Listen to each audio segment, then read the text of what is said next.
German jigger on a play on a fly on hair and water crawling on a log and hole nobody let us see. German jigger on a play on a fly on hair and water crawling on a log and hole nobody let us see. There's a hole, there's a hole, there's a hole in the sea.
Greetings, everyone. Welcome to episode 2 of X Speaks, The World Through Sunglasses.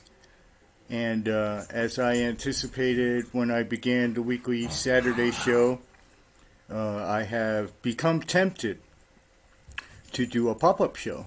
Our regularly scheduled show on Saturday is still on. We have confirmed our incredible guest. I can go ahead and announce that now. Keith McHenry, founder of Food Not Bombs. We're going to do an incredible episode. We're going to look at the history of Food Not Bombs. We're going to look at what's currently going on with that, particularly in Santa Cruz, but also anything else Keith wants to share with us. It's a global movement now.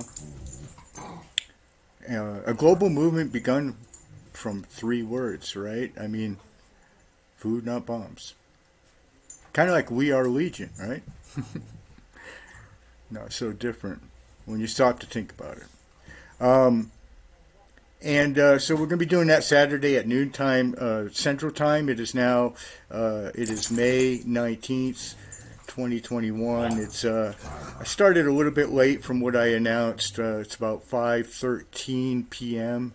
here in the Central Time Zone. If you guys, it's actually not Central Time Zone. I keep saying that, but it's the only thing it equates to. It's actually called Central America Time Zone, and it has a life of its own. But anyway, do the best you can. Follow the Twitter. We're especially going to interact with Twitter here in a little bit. So, and we're going to be flipping around some screens and stuff like that and doing some stuff. So bear with any technical difficulties. This is only my second show for X Speaks in video television kind of format. So bear with me. We're going to try to have a fun night. I hope you like the intro song, Payback is a Bitch. That is the theme for tonight's show, guys. I'm retired. I got a lot of time on my hands. I've got great bandwidth, I hope.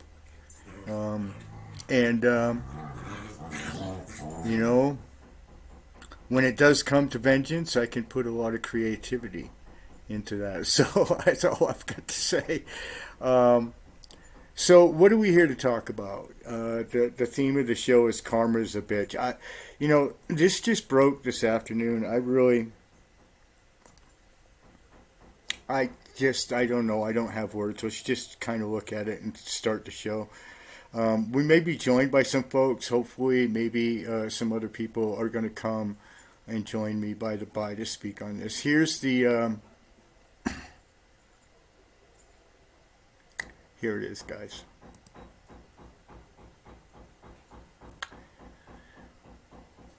So, yeah. I'm just really not sure what to say.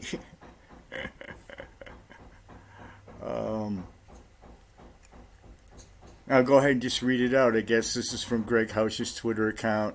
I have talked to Barrett Brown on the phone. I get that. You see, that doesn't even. Here it is. Let's read the original tweet from that he's quoting there. That might be more concise, I guess. Barrett Brown from Project PM has been detained in a UK immigration centre, and his counsel is seeking asylum, especially considering his history with the FBI.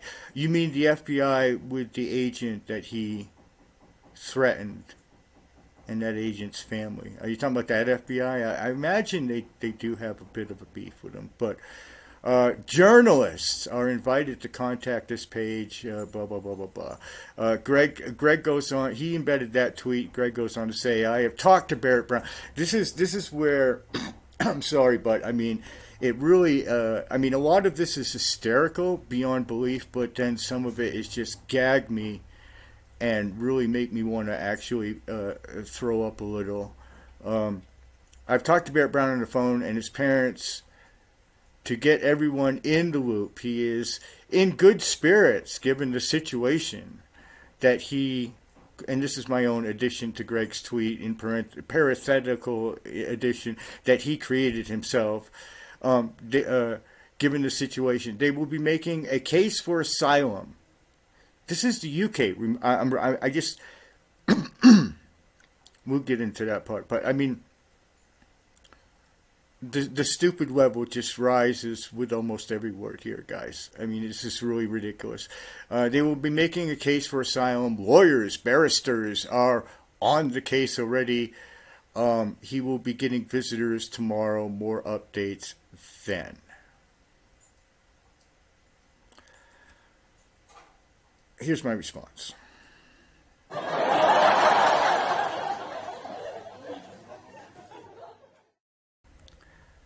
Um,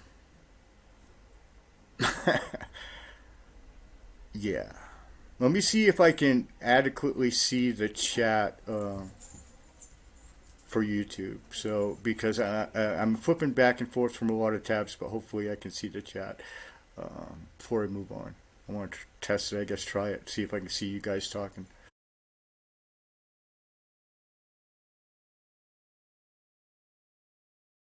Okay, so I got 6 viewers. I can see the chat, but I don't know what you guys can see. Okay, you still see the graphic. I think, I hope. Yeah, okay, cool. Cool. So we can do this. So speak up in chat, guys. I can see the chat. I just shot a tweet, a link to a tweet. I encourage you guys to all check it out. We'll take a look at it here. So this is a little poll that I launched on Twitter just before the show. I encourage you guys all to go express your opinion, and we will look at the poll results throughout the show tonight. Why did Barrett Brown get himself arrested by UK immigration authorities in order to claim political asylum there? And your options are the most generous option is he is stupid. He is seeking relevance. He wishes he was Julian, or all of the above. So express your opinion there. You can also express your opinion. That will be the thread that I will check, guys, during the show. So if you guys want to chime in on Twitter as opposed to YouTube, go ahead and do that in that thread. So, guys, this I mean, we're gonna have some fun tonight with this, and this is like really hysterical. Barrett Brown has been shitting on people who have supported him throughout the years for years. I mean, since he got out of prison, he almost immediately turned on everybody from Julian Assange to people like myself.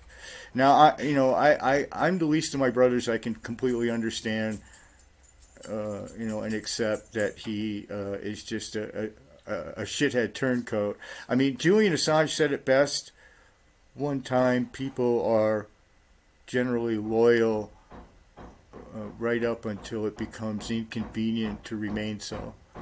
And I think there's a lot of truth in that with Barrett. He definitely looks out for Barrett. But in so many levels, this is hysterical, this is ridiculous, this is stupid, but it's also, in a way, sort of an insult to Julian, who coincidentally was seeking legitimate political asylum in, or at least seeking to not be extradited from the UK to the United States, and then there's just the topical stupidity of it. Why would you try to get asylum from the Five Eyes in the UK, which is really arguably one of the most powerful member of the Five Eyes? I mean, you can actually debate for hours whether the U.S. or the UK actually control the Five Eyes. I mean, why would you literally go into the belly of the beast to claim political asylum? Now, I'm going to explain what I know so far about this, and hopefully people will fill in the gaps as we go. Like I said, I can flip back and forth and kind of check chat.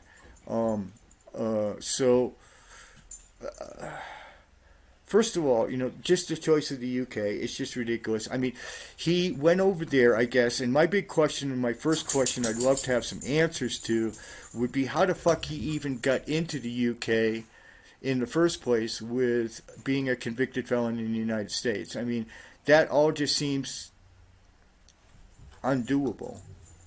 Now, did he sneak in? I mean, how did he even get there? My knowledge, as vague as it was, I tried not to follow what Barrett Brown was doing, but my knowledge was he was over there meeting with some folks and doing some kind of media or some kind of project over there. But how did that even happen? I mean, how does he end up being able to go over there as a convicted felon and with some pretty serious convictions? You know what I mean? I mean, and yet he seems to have been in there, and then he began to play with it all on, you know, on his media and on streaming and stuff like that. Um, you know, blatantly staying beyond whatever he was allowed to be there, um, you know, and not going home when he was, I guess, supposed to go, and being very obvious about it and playing with it and being on live streams about it. So naturally, they tracked him down and arrested him, which is, you know, I say naturally because, I mean, this is what always happens. This is what happened last time. He got high on Suboxone, went out on the balcony of his apartment, threatened an FBI agent and his family, and within, you know, a very amazingly short amount of time, they kicked in his door and tracked him out of there, which is the expected response if you do something like that you're in the United States of America and whatever. And again, you know, immigration has arrested him, and he got the expected response that he had to have known was coming in this situation. And now there's wailing and gnashing of teeth and ashes because I think and I think now it's really hasn't even set in. I think they're still playing with it now, and it's all fun and games.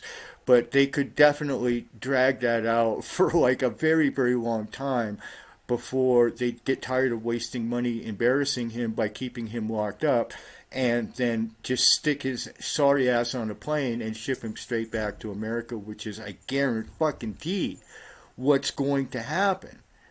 Um, and I just have to wonder at the logic of it all. Has Barrett finally gone round the bend? Is he just fucking crazy at this point? Um, how did he possibly think this was going to turn out? And how does he think it's going to turn out going forward? How exactly would political asylum from the FBI work in the UK? Um, I'm at a loss to explain any of this, but I really think we need to take now, at this point, since Barrett Brown and Greg Couch both felt free to air every possible criticism they have ever had about me in my own movie. Since they felt free to do that, I am going to feel free to do this stream, and we are going to air some dirty laundry. You know, they're not the only ones with a cachet of people's skeletons in their closet. So, and then we're going to take a look at this latest stunt over and over again by Barrett Brown as we go through the evening and just try to dissect what the fuck is really going on here, what this really, you know, could possibly mean. And I especially want to focus on Julian and the damage that this sort of publicity stunt by Barrett, who has, in my mind, secretly always wished he was Julian Assange and has always been angry at the fact that that he wasn't the dashing wonder boy of information activism that he pictured himself to be. And I think a lot of this has to do with that, but I want to take a look with hopefully others that support Julian who will come on the show tonight, and we'll talk about, or I'll talk about all by myself. I'm fine with it, the damage that this could potentially do at a very critical juncture in Julian Assange's case, to have this fucking clown over there pulling these fucking stunts, because he's never given a shit about Julian, about freedom of information, about transparency, about any of it. This has always been about Barrett Brown and always will be. This latest stunt, in my mind, is no different. It's at the at the very best, stupid and a grab for relevance, and at the very worst could be very damaging to other activists who have legitimately sought political asylum in other countries. It's no danger to me. He was invited, guys, to come to Mexico. And we would have hosted him. We would have gotten him media agents and attorneys to turn things around so the government didn't keep taking his money. He was offered the golden ticket, including a place to stay, all expenses paid, everything. Cash to walk around with, you name it. He was offered quite a nice deal if he wanted to come down here and claim political asylum. That offer's long been off the table. I mean, he can go ahead and fucking come to Mexico, but he won't get the fucking time of day from me, much less a couch to sleep on. So, he burned his bridges with that by being a duplicitous, lying, backstabbing piece of shit. And that, that's like a step too far. That's a step that you really can't retract. That's a thing you can't barely ever really come back from. Not that Barrett's ever interested in getting out of the corner that he continuously paints himself smaller and smaller into within life, within the movement, within media, within all of it. His relevancy is about as low as you can get, and this current grasp, and especially to be taking it all, I could see if it was some sort of a meme or a joke, but they're actually taking this seriously. I mean, let's look again at this thing. I mean, guys, come on. Seriously? Let me look at the chat and see what you guys have to say here if I'm able to make that happen. Where is the chat? Did I X out of it? I guess I did. Oh, there it is. But where's the chat?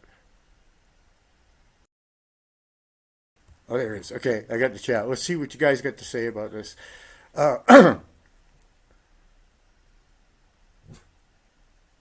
Misty's welcome to come on the show tonight. Much less follow her. Just somebody reach out to her and I'll get her the link to join me as a host. Okay, so what did Barrett Brown do again? I'll go through the story again from the top. I'll go through that comment.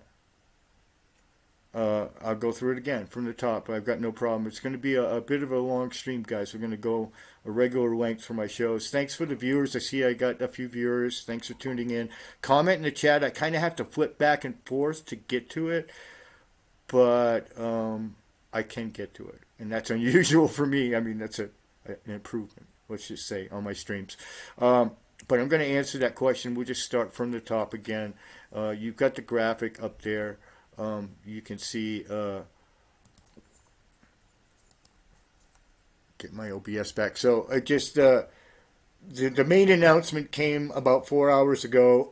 Barrett Brown of Project PM. So the original post was that I saw was Barrett Brown of Project PM about 4 hours ago, maybe 5 by now, has been detained in a UK immigration center, and his counsel is seeking asylum, especially considering his history with the FBI.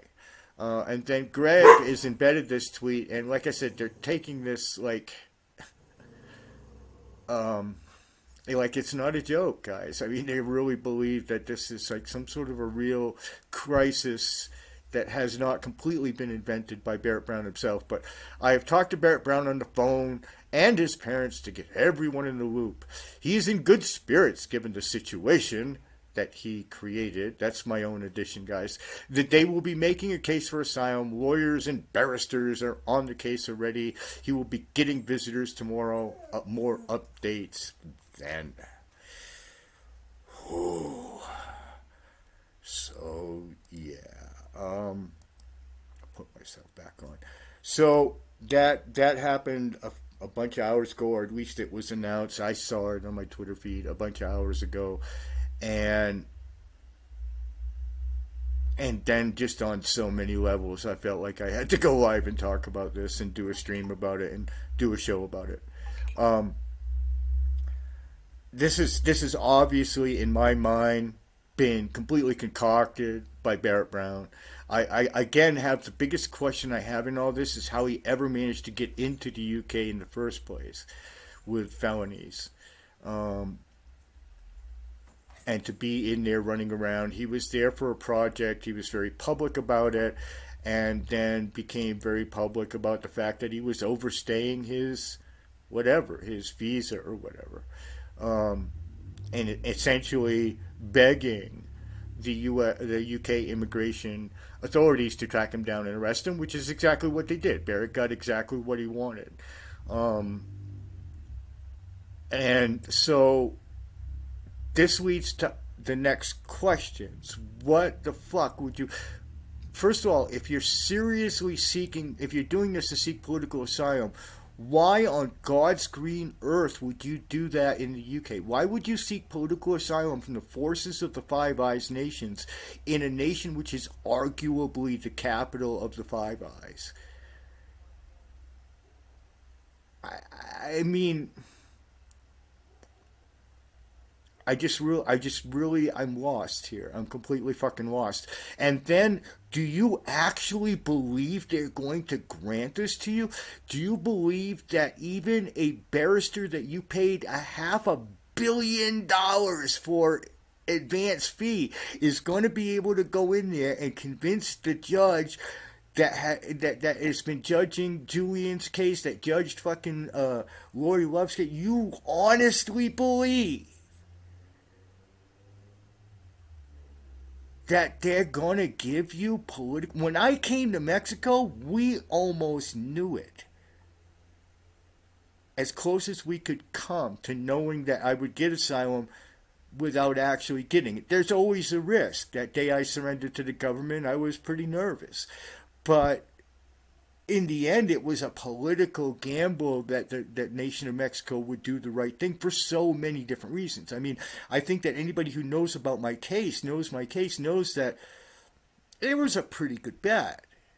I mean, it wasn't, like I said, it wasn't a sure bet by any stretch of the imagination, but was it a good bet? Yeah, that I would get it here and that I'll be able to keep it here. So, okay, so following that logic, if you are in touch with reality and you realize this is never going to happen, then why?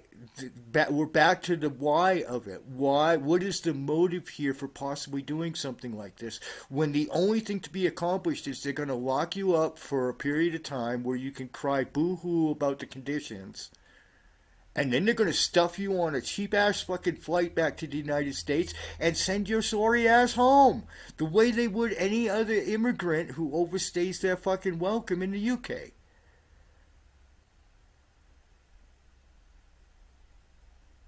And so knowing reality, that's what's going to happen, then how does that serve? I'm hard to press to even see how that serves him, except for more publicity for Barrett, to get his name in relevance into the press, into the media that will cover this ridiculous story, and especially to try to harp up and slop up the Free Julian people. Give me a second.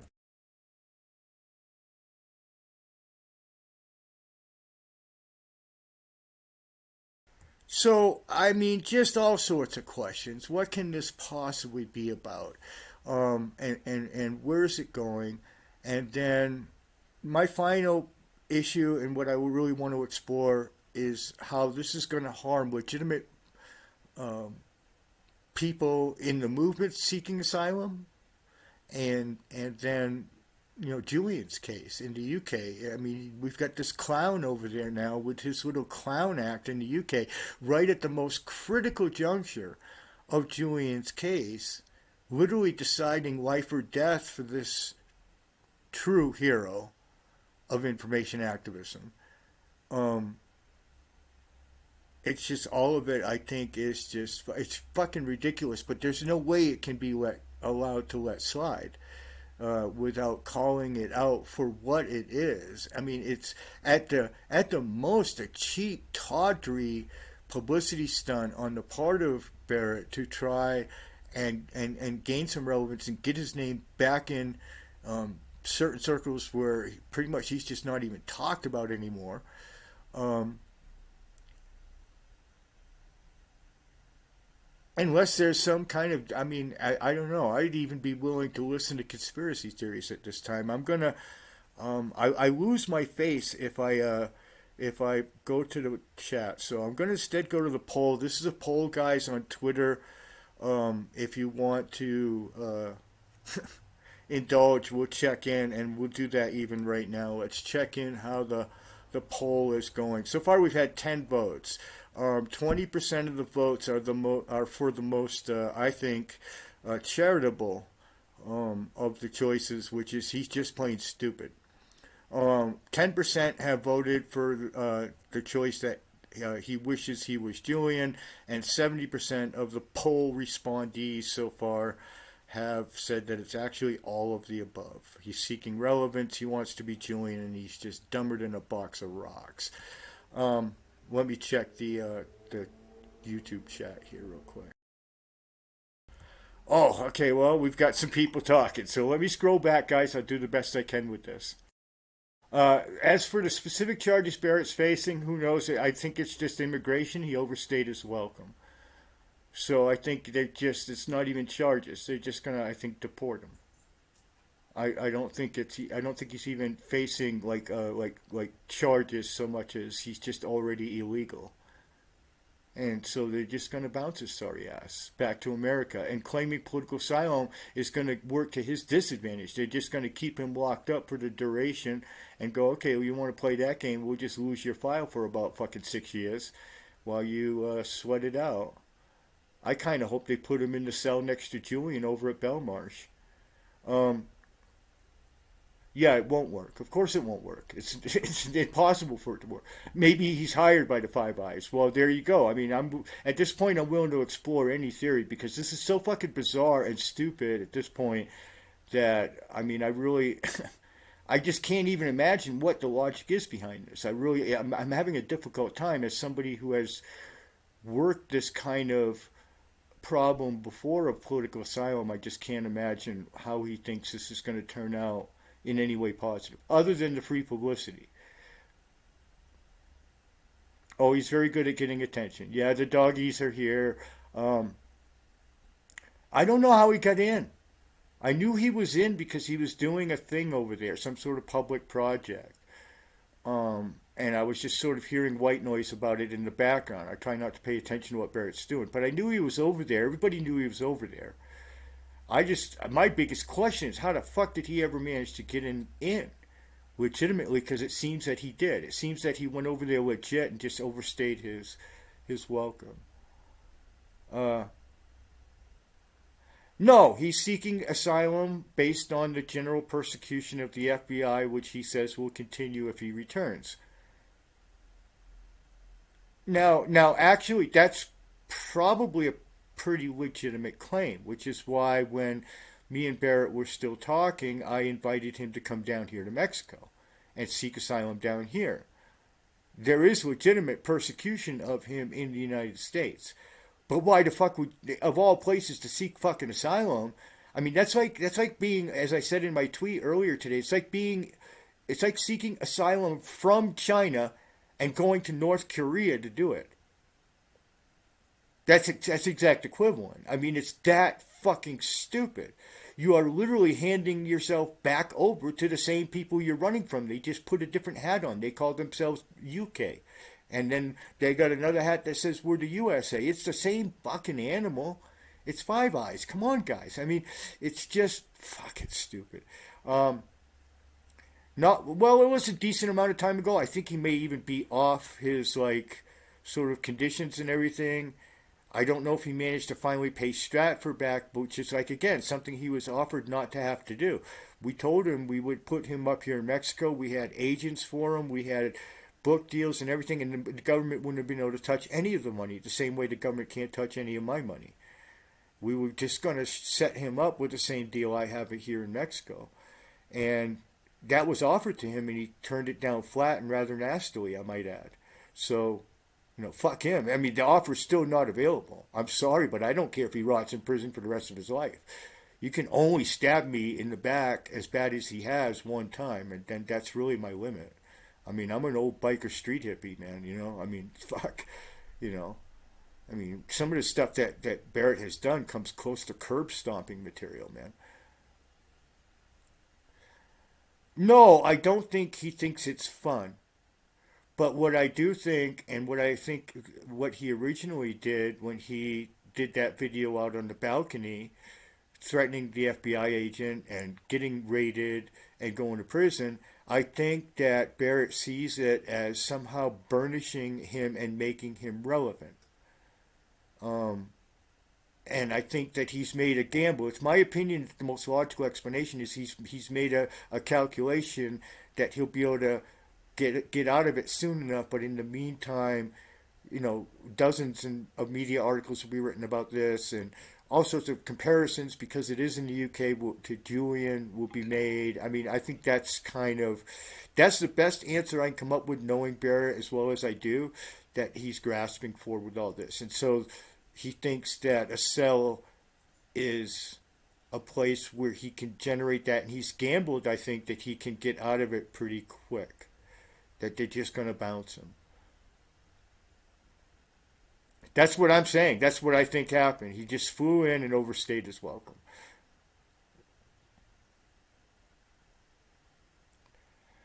I think that if you want to do that, come down here to Mexico or go to Latin America or better yet, go to an Asian country.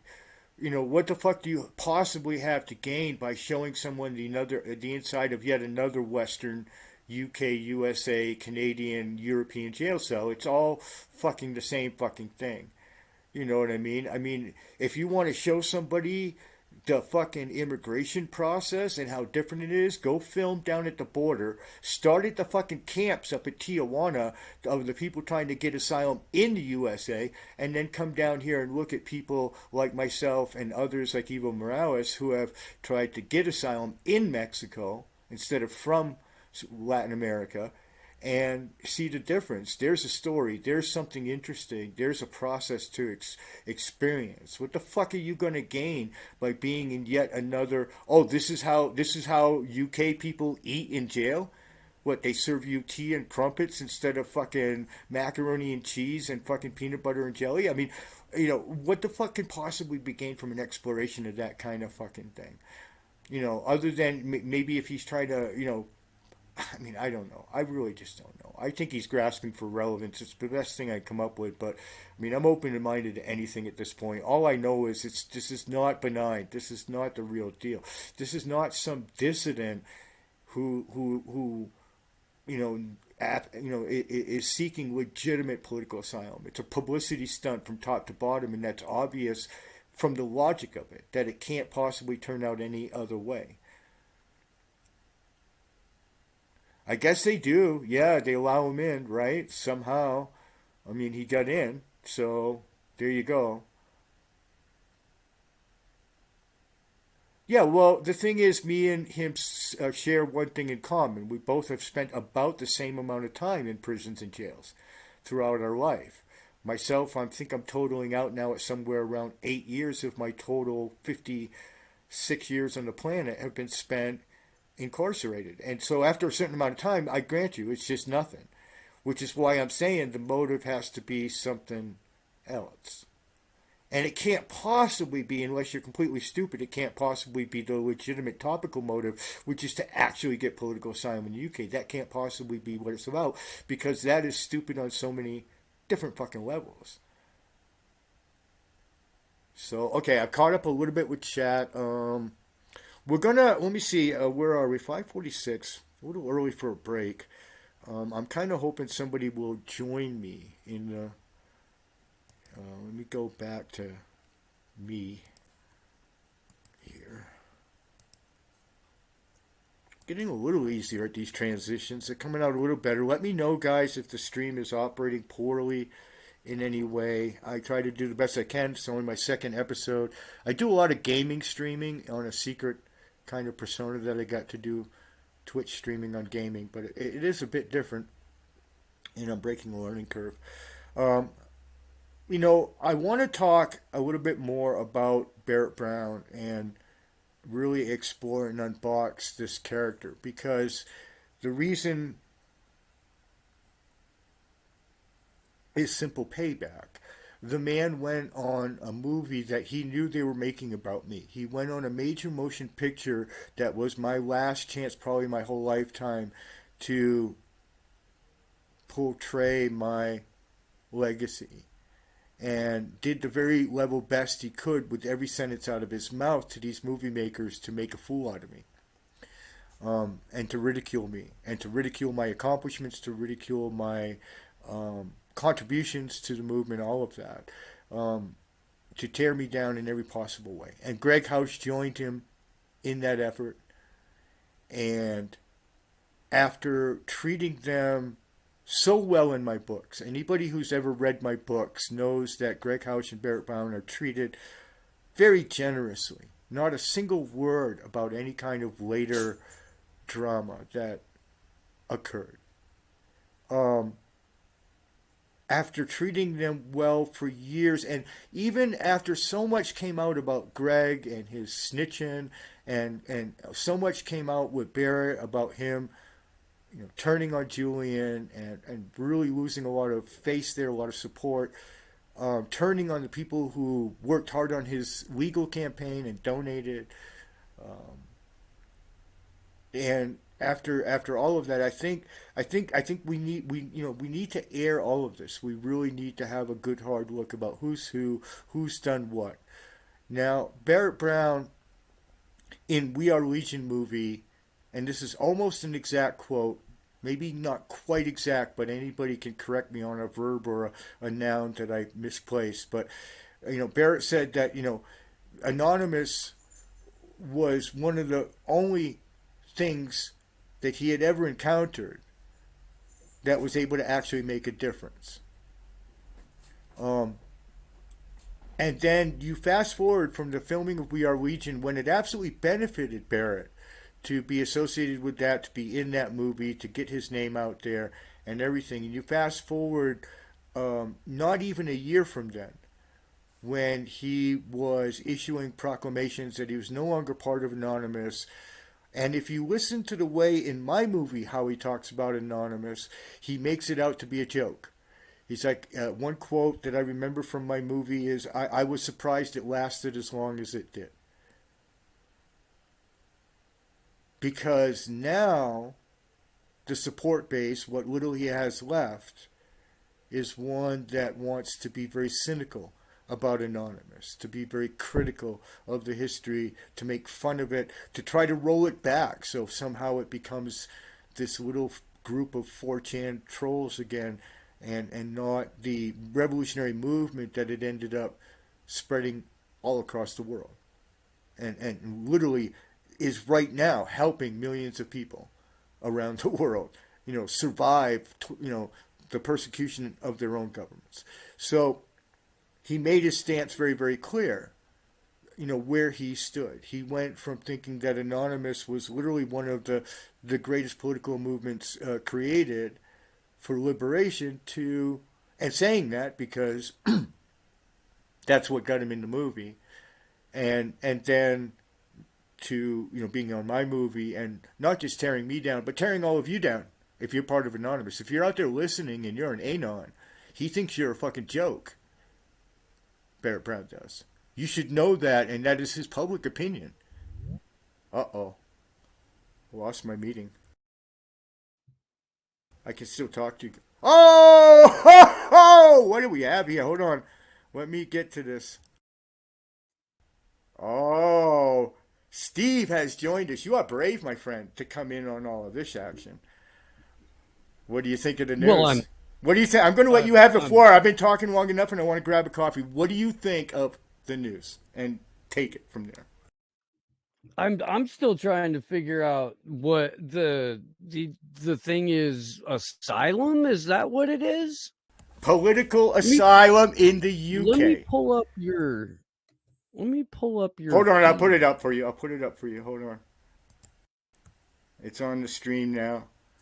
There's the embedded tweet that I saw about 5 or 6 hours ago, and then Greg Houch's gushy like, oh my God, Barrett's in might as well be in chains in Belmarsh, as far as like Greg House's reaction to it, which is like, oh my God, he's okay. He's given his situation, his spirits are good. Yeah, I'll bet his spirits are good. He's probably fucking laughing his ass off. I mean, it's the most insane, ridiculous publicity stunt ever. And I'm glad you came because I've already been talking about why that's stupid, how it's self-serving in my opinion. But now I want to talk about this is the last thing that Julian Assange and his lawyers needed right now is to have this clown over in the UK doing everything from sucking the air out of the media cycles with this stupid shit to just they're going to equate him. They're going to equate this clown to a fucking hero of information activism whose life we're trying to save. I think this can't help but damage fucking Julian, dude. I mean, yeah, I don't like. So we knew he was in England. Like he was fucking photographed and recorded at one of the protests going on for Julian because it was the 2-year anniversary of him being dragged off to Belmarsh. I What I've happened? yet to, okay, so Here's I don't have the history with Barrett that you do. I don't have like he's never really like fucked with me, so so I'm gonna say this from like as purely observationally, and that's I haven't seen Barrett move when it's not going to benefit Barrett.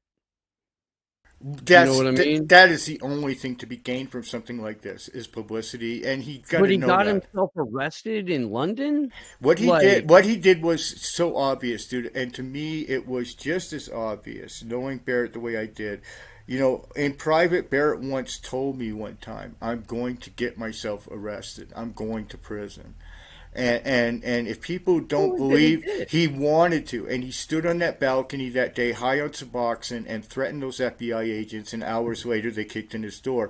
As far as I can tell, from On a live stream, if I recall. right, well, that's what he did this time, though, Steve. I think that what he did was, as he began to overstay his legal welcome, he began to brag about that and pump that out. He wanted them to catch him. And so this, as far as I can tell, was 100% staged. 100% staged. So my only question in all So he this was is, there on like a tourist visa or something. yeah, and he overstayed it, and as he did, he began to taunt. He began to go on media and taunt that he was doing that. So the UK reacted exactly the way you think they would. They rounded him up and put him in jail.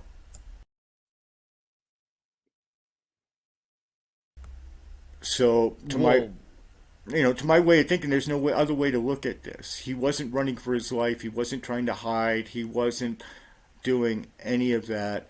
And so this was literally a purposeful stunt that is so transparent in that I don't know that there can be any doubt in that, really. I mean, it seems like they haven't even really tried to cover that up. Like now people are trying to say it's for some sort of a cause. Like what cause? What is gained by this for anybody? Him, publicity, obviously, relevance, but for any of the rest of us, for information activism, for Julian, how does anybody win from this? I mean, it doesn't. You're stumped. What is You're Project stumped. PM even doing? Like, It's literally the most ridiculous thing. I mean, it ends only one way, and that's obvious. And I'll put Bitcoin on it right now for anybody who wants to bet. I'll stake bets right now that in whatever amount of time they deem fit, they will eventually pack his sorry ass on a cheap flight back to the United States of America and deport him like 10,000 other illegal immigrants a month get deported from the UK. I mean, I really. And what are you going to do I if they mean, grant it? What are you going to do if they grant you political asylum? You got to stay there in the UK? I mean, for real? right? I so arrested Monday afternoon. Want to charge him for the sign at the protest that went a bit viral. They were going to give him bail, but he is at this point more than a week over his visa stay, and they decided instead of allowing a grace period that they would hold him in detention. And deport him, which is what they're going to fucking do. I mean, the only way Does he that, face time if he gets deported here? Is court, he, or is he? not to my knowledge, not unless he commits another purposeful felony or something. I mean, not to my knowledge, he has no. I mean, his claim is that he's being persecuted continuously, even though he's done his time by the U.S. DOJ and the FBI, which is probably, to be honest with you, the truth. Okay, the answer to that is, was offered to him years ago when I invited him to come down here to Mexico. We had everything. We had agents ready to help him capitalize and make money off his books and stuff without having to give it to the government. We had lawyers. We had a safe house. As you can see, most of my safe houses have been actually fairly gorgeous, with maybe one exception. And so, he and of course that offer, and I've made it clear. I mean, I'm done. That offer's off the table. He can rot in hell. I wouldn't even fucking take a bus to go pick him up in the desert. If he comes over the border, he's on his own. Good luck with that. You know what I mean? So, I mean, he's burned so many bridges and burned them so hard. I mean, to crisp, to ashes, especially with the movie. That was like the final straw with me personally, that it is personal now. It's no longer about the movement. I don't care if he's got a good fucking cause or case in the United States. He is being persecuted.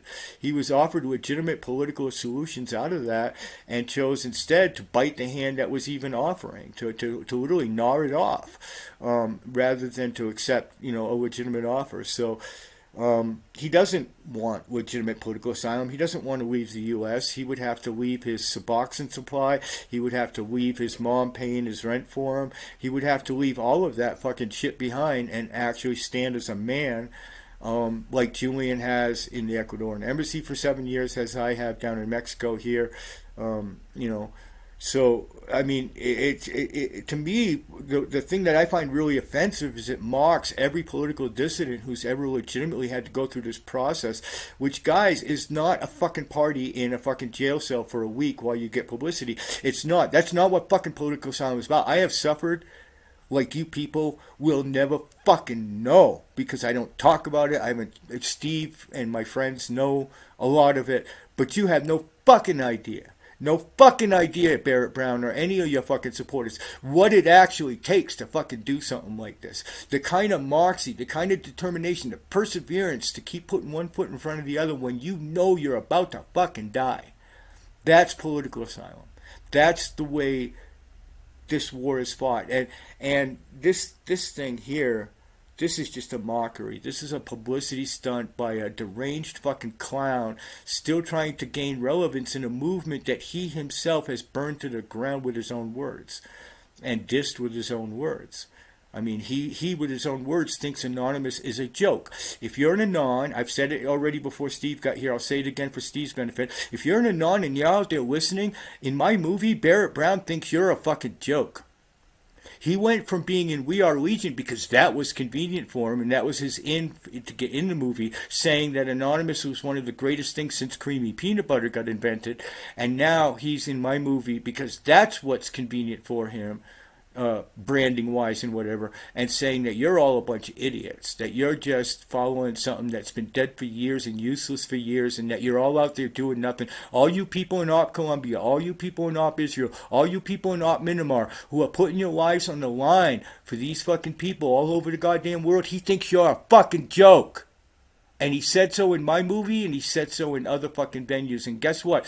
Greg House isn't far fucking behind him. The fact that this tweet is embedded, let me get it back up again here, guys. The fact that this tweet is embedded by Greg House, it makes me want to fucking vomit, guys. Greg House was arrested when he was a kid for Juarez, for setting up pirated software downloads and stuff like that. And Greg House got a sentence modification for that sentence because and the statute. I've seen the document, the statute with my own eyes, and so is my lawyer. The statute that he was used to get him a sentence reduction was the statute that deals with cooperating with them. So somehow Greg Hausch got a sentence modification and he gave them something. That was what that specific statute that he claimed is. He's a fucking. These people are not who they claim to be. They are not founders of Anonymous. These Barrett Brown, when he fucking got arrested, that was the end of it. That was literally the end of it. You never heard any more. He had literally started dissing. He issued a big proclamation 2 years before that. In fact, just after he was in the We Are Legion movie, saying that, I'm sorry, whoops, fuck my fucking shot up. I'm trying to give Steve a break. Oh, I can't do that on that page. What am I doing? Wrong page. I'm trying to click the OBS to like make my. How do I do it? Go, make me big. Okay, I'm big. You know, Barrett has been dissing Anonymous for fucking years. Greg Hausch, who we now know because I've just revealed to you, is as fucking strong as a fucking sponge full of acid. I mean, he is literally just a jellyfish. Quit doing anything or saying anything transgressive the minute the 40 raids took place. He stuck his head in his sand and said, you know. And I mean, he hasn't talked about anything of relevance. Every movie he goes on, including my movie, it's always about Scientology because that's the last relevant thing that Greg Hausch ever did in the movement. That's why that shtick goes so well, and that's why they keep putting him in these movies, because he was there during Scientology when Anonymous was fucking hacking epilepsy forums and trying to make people have seizures, and he thinks that fucking shit is cool. You know what I mean? That's the kind of Anonymous he would like to bring you back to. Him and others like him. Okay? These people are not just fools. They're not just disloyal and fucking treacherous, but they are fucking liars. And they are dangerous to the movement going forward if you believe that these people still should have any influence in amongst anything at all, anything, if any relevance at all, other than to just forget really they ever existed. Okay, and that's how bad it's become. And I mean, this it didn't need to come to this. These people did not need to turn on everybody in the movement like this. But I'm not the only one. Okay, I can name a list of activists, and it's strange to me, and it's bizarre to me that Lori Love, of all people, would work with this fucking dude after all these years, after all the stupid shit that has come out of his mouth, not just about Julian, but about fucking, and that he should be involved in the Julian thing at all. My God, dude, he should fucking be in the streets naked with ashes on his forehead. The fucking cunt has been tearing Julian down since he got out of prison and could open his fucking mouth about it. And I mean, with some really, really questionable and horrible shit that he has put out there about fucking Julian. He you know, right when Julian was in the most stress, and Julian never did that to him. Julian always had his back. Julian never gave in to the critics of Barrett Brown or said anything bad about him. In fact, the times when WikiLeaks and Julian said anything about Barrett was always positive and to support him. You know, they encouraged the Courage Fund to go out there and support him. Fuck, they founded the Courage Fund. You know what I mean? I mean, I don't know. Yeah. I mean, so you showed the protest sign and all that, right? On through like the rearranging of the cops to kill cops. That's the protest sign that they're talking about. It was an April 5th. I think it was like originally an anti-lockdown protest. Right, and okay, let's pause there. Let's just say that is some sort of a pivotal moment in all this, okay? Who the fuck does something like that? Well, you know, yeah. What context? Agitating. what context can that possibly be in? I mean, I can understand even vaguely if I were at a BLM protest doing something like that. You know, in the heat of the moment, losing my head. I've done it a lot of times and I've done stupid shit. I can see that. But what bearing did anything like that have in this context of the project he was working on over there? He wasn't over there about fucking cops or BLM or anything, right? I mean, he was over there about some sort of information activism thing. What fucking bearing does that have? It reminds me exactly of him getting on the balcony. It was my first thought. Oh, I was like, oh, this is another balcony speech. He getting up on that balcony and threatening that FBI agent, threatening his family. He knew they were going to kick in his fucking door. He knew what the results of that fucking live stream would be. Anybody with even a modicum of intelligence, and Barrett is not stupid, or at least he didn't used to be. I mean, now I'm beginning to question everything from his sanity to his intelligence. But I mean, he knew this was going to happen. This is a setup. This is a setup, and then it's all a setup. That had no context and no reason to it. I mean, other than just. And I guarantee I've never seen the media from that sign incident. I've heard about it vaguely, but I guarantee it made they made sure to record Barrett doing that, made sure to incriminate him as publicly as possible, rather than trying to I'll hide. do you one better. I'll show you the thing. Let's do it. Let's do it. I will. You can do screen sharing and you're highlighted, so it should work. Yeah.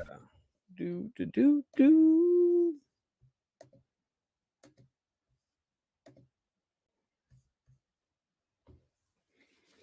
All right, come on, guys. Come on, guys. So everybody else there has their faces covered. There's a little bit more though, because oh shit, I fucking stopped screen sharing. God damn it. Oh, you did good. Actually, you did good. It showed good. This is the one that I wanted to pull up here. This is where it gets like kind of weird.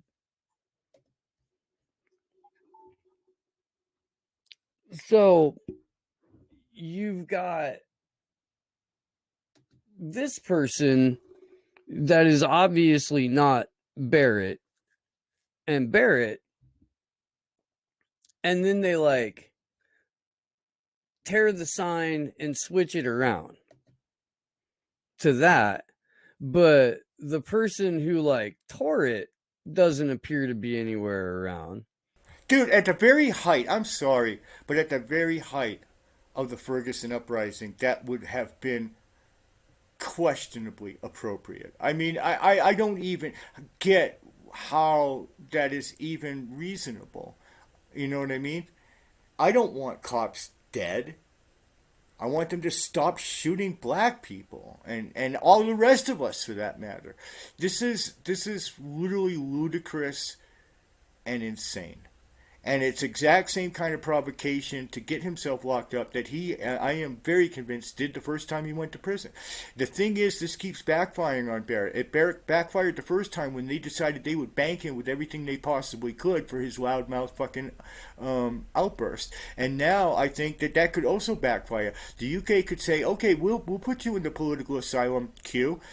It's about 6 months long, and we're not giving you bail. Good luck with that, and we'll see you in about a fucking year. When we're going to deny it, and we're going to shove you on a cheap flight back to America after we feed you fucking UK jail food for a year. I mean, this could really just be like the most enormous fucking mistake he has ever fucking made. And there is nothing to be accomplished from this. Nothing. It's not true political asylum. What does he think? They're going to treat him in the UK better than the FBI treats him in America? Are you fucking kidding me? Seriously?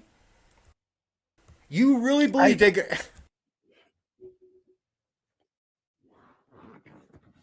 I don't even know what the political asylum would be about. Like, what are you seeking asylum for? Like, okay, so you have a hard time. I don't get the logic there. Like, if you were going to seek asylum from a hostile Western government, the last place you would go would be that particular hostile Western government's partner. I think I'll get a political asylum from the Five Eyes by going to the nation that is literally, probably, arguably one of the most powerful nation in the Five Eyes, and I'm going to claim political asylum. That just, that's like saying I'm gonna leave Hong Kong and seek political asylum in North Korea. Like literally, it's that fucking dumb. I mean, to that Politically. point, there was a rumor confirmed that that there was talk between a couple of Julian's legal team, a couple people on Julian's legal team and the New Zealand government about asylum, which made zero sense to me because New Zealand Wait. For who? For Barrett? for Julian. Oh, for Julian. Yeah, no. I Yeah. mean, I can't. I think Julian's best bet, and I have communicated with WikiLeaks, which I am able to directly do, at length, including pictures about why he should come here and where we'll put him and everything. I mean, me and Nat especially have been very vocal, and I've been literally directly vocal to WikiLeaks themselves that I think he needs to get the fuck out of there entirely and move the whole base of operations down here.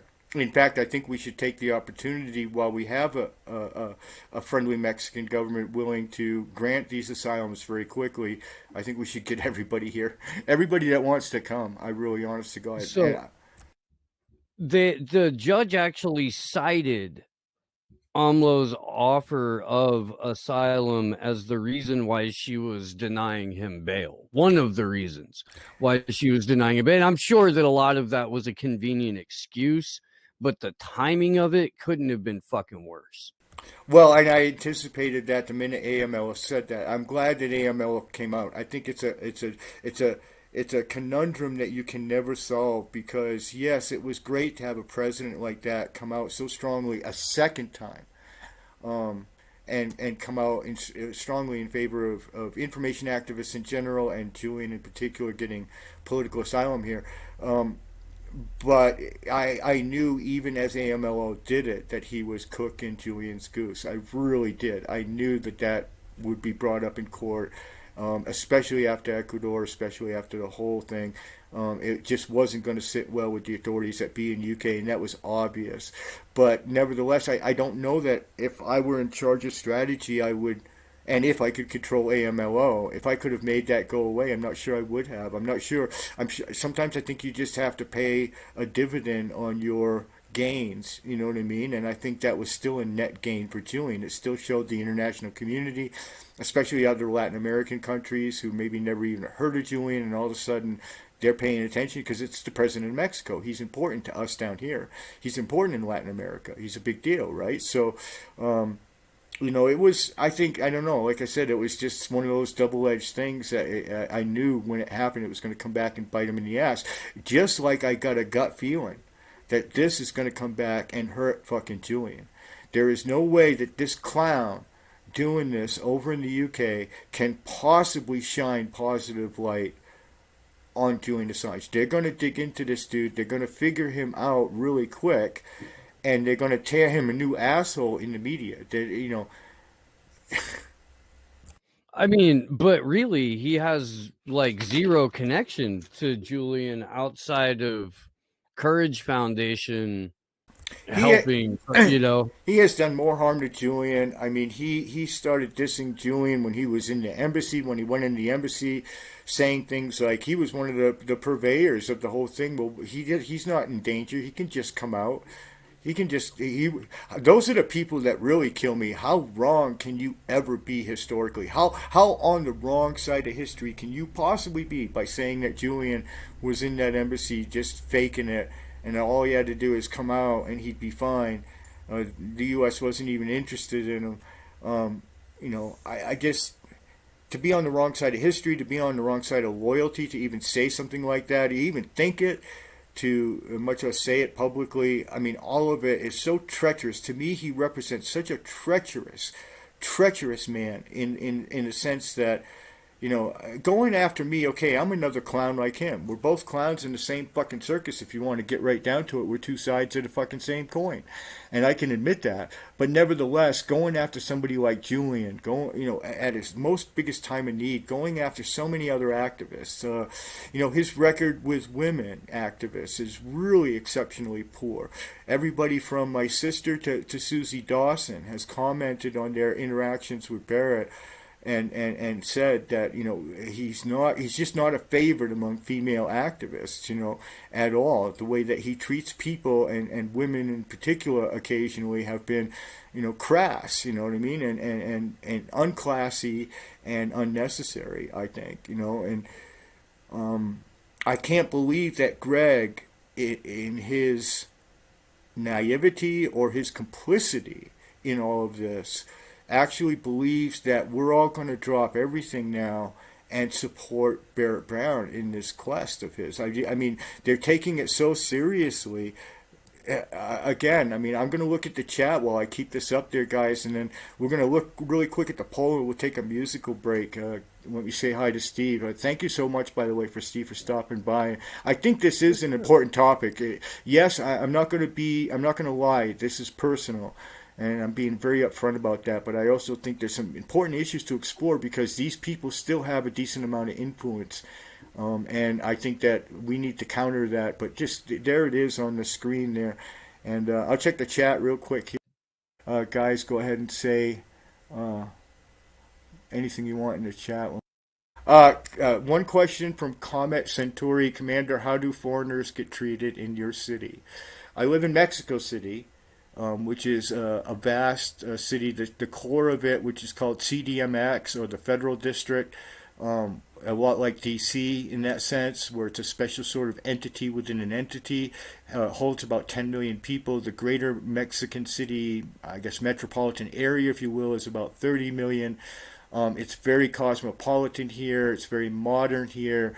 And expatriates of all kinds are especially welcome. I mean, tourism is big, and there's a lot of foreigners here all the time from all different parts of the world, obviously, especially America. But and they're treated very well. But then the expatriates who actually live here are treated exceptionally well. Mexicans in general, my neighbors, find it quite commendable that an American would choose to, you know, live down here, and so they treat you extremely well. The only prejudice I've ever faced is, I will admit, the teenagers and the young people. If I walk by a group and it's near dusk, let's just say, and I might hear some comments. Some rough comments about me. It's obvious why they're angry. You know what I mean? They're part of a generation that America hasn't just shit on. They've tortured them and made their life miserable to do with things like immigration and working and laboring in America. So the young people can occasionally be ungentle in their comments as you walk by, but I've never felt in danger. I've never felt confronted or anything like that. And generally speaking, everybody down here treats me extremely well, and with extreme difference. With extreme difference. Not just oh yeah, he's a good guy and move on with your life, but with extreme difference that is sometimes embarrassing, to be honest with you. I hope that answers your question. Sinaloa, I didn't go there. I mean, I probably wouldn't choose that place to live. I'm in a gated community, to be honest with you. I wouldn't live in Sinaloa. Wouldn't be my first choice. But I mean, all of Mexico is different than what people think it is. You know, the cartels do provide schools and computers and food for the people in the areas where they govern. It's not what people think down here. They're very beloved, and they're beloved for a reason. They can sometimes govern better than the government, and that's just the way it is. Sinaloa is pretty damn scary. That's true. If your Twitch becomes less secret, I'll definitely watch my gaming thing. Yeah. Maybe someday we'll see. You're betting that Barrett's going to stay in the UK? I don't think they're going to let him. I think they're going to toss his sorry ass out. I think when they're done fucking with him, which is either a day or a year from now, they will just pack his ass on a cheap flight home, and that'll be the last of this Barrett Brown. My concern now is the damage something like this could do going forward. Uh, they are nons born out of Chinology, and we all are in a sense of nons born out of Chinology. The thing is, a lot happened after Chinology. If your one claim to fame and only claim to fame after that is nothing, and you keep having to lean back on the legends of Chinology and the fact that you were in 4chan back then, not necessarily in my way of thinking a point of pride, then I think you've grown irrelevant to Anonymous. So at the very best, Hausch is somebody to be, handled very carefully because of his past as far as trust goes, but also somebody whose relevance to Anonymous going forward is less than zero. Whether he won't. Let me ask this then. Does it necessarily matter then that Greg is reporting on this if he's not reporting on like the shit that would be relevant for Anonymous, or is it just like the overall influence thing? Well, my concern with Greg has always been this sort of grandfatherly image that he seems to hold in people's minds over Anonymous. He was one activist among many back then, and we all put key inputs into what Anonymous eventually became. Greg, very little, really, because Greg was not in favor of what Anonymous became, and he was also scared because of the raids and whatnot into inactivity. So he was really not part of what Anonymous eventually became. He was part of what Anonymous grew out of, the milieu and the culture of what Anonymous grew out of. And my concern is that a lot of people, it's been a while since Anonymous has seen really hard action, stuff like what's going on in Israel and Myanmar and Colombia right now. A lot of people could be turning to this individual not knowing any better. Because, hey, he's in We Are Legion, right? He must be cool. He was in Chinology. He must be cool, right? Well, I have questions on his coolness level, on his transparency level. He's never answered to some of the things that I've talked about already in this show. He's never answered to them. I think they need to be answered to if he's going to wield this kind of influence, and especially if the two of them are going to take it upon themselves to destroy other activists. To assassinate their character and to attack them brutally like they did, like I said, in my very own movie. But there are many other instances. That's the instance that's got me the most pissed off. But there are endless incidences of Barrett dissing Julian, of him dissing me, tearing us down to the public. These dudes do have audiences. I mean, they're not the greatest audiences in the world. They're not mainstream anonymous audiences, but these people do have audiences still. They do have platforms. Yeah. And I think that if they're going to, not inaccurate. I think, I've been quiet for so many years. Steve, you more than I think anybody maybe besides Mark know how I've kept my mouth shut for so many fucking years on this shit. I really did. I made them out to be heroes in my book. I gritted my teeth and tried my best not to go at Barrett when he egged me on, not to deal with Greg Hausch's disloyalty badly. And but it's like at some point there's a straw that breaks the camel's back, and I wasn't even going to do a stream about this shit. I really was never going to do this, but this stunt today has just got to be answered to. I mean, this is, this is just bullshit, guys. This is real. The number one thing: do not give this thing a minute of your effort to support when you could be giving that same minute to support Julian Assange right now at this critical juncture when we need to have the pressure be 1,000% more than we've ever done before. Don't give a minute of your effort to support this when you could give that same minute to any other cause. The Palestinians, the thing in Myanmar, Colombia, Julian, literally, I mean, help out the local pets from getting killed in your local kill shelter before you fucking help this fucking man who is pulling a fast one on you. No matter what his motives, and I'm pretty convinced, having studied it, that they're self-serving motives to try to gain relevance and try to get his name in the media. You saw the pictures that Steve sent. I mean, this is not any kind of a normal individual, and I really believe with all my heart and soul he's not worth supporting anymore. He's burned too many bridges and he's done too much harm to this movement, and he will do it again, guys. If you guys rally around him for this, he'll stroke you, he'll be your buddy and your pal and your friend, and then the minute he fucking it becomes convenient to do otherwise, he will literally rip you up, throw you away, and burn you alive all at the same time. So do not support this. And spread the word. I think is important, that this is just incredibly silly bullshit. And we'll try to find out some more information, talk some more in chat. So glad that Steve is here. We're going to try to talk, while we've got a platform, we've got some people listening, try to put some news out there about Julian as well. Try to make something positive of this show. We're going to do a quick musical break, guys. I think, as you can imagine, all of these will be meant for your own entertainment. Enjoy, guys, and we'll be back after the song.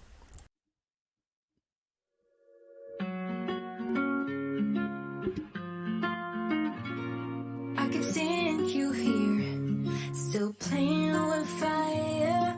It was my biggest fear, 'cause you were my desire. You hurt me on purpose, wasn't she worth it? That she kissed you like I do, now we're going in circles. Esta noite queda ser, oh la la la la. Eu não vou embora não, oh la la la. Boy, you get your liar, burn me with your fire. You get what you give, acting so entitled, now I'm sick and tired. Karma is a bitch, karma is a bitch, yeah. Karma is a bitch, yeah. Karma is a bitch, yeah. Karma is a bitch. You keep crossing the line, catching matches on Tinder. I forgive every time your reckless behavior. Esta noite queda ser, oh la la la la. Eu não vou embora não, oh la la la. Boy, you get your liar, burn me with your fire. You get what you give, acting so entitled, now I'm sick and tired. Karma is a bitch, karma is a bitch, yeah. Karma is a bitch, yeah. Karma is a bitch, yeah. Karma is a bitch, karma is a bitch, yeah. Karma is a bitch, yeah. Karma is a bitch, yeah. Karma is a bitch. It's over, now you miss your chance. They're playing our song, but I came here to dance. Boy, you get your liar, burn me with your fire. You get what you give, acting so entitled, now I'm sick and tired. Karma is a bitch, karma is a bitch, yeah. Karma is a bitch, yeah. Karma is a bitch, yeah. Karma is a bitch, karma is a bitch, yeah. Karma is a bitch, yeah. Karma is a bitch, yeah. Karma is a bitch.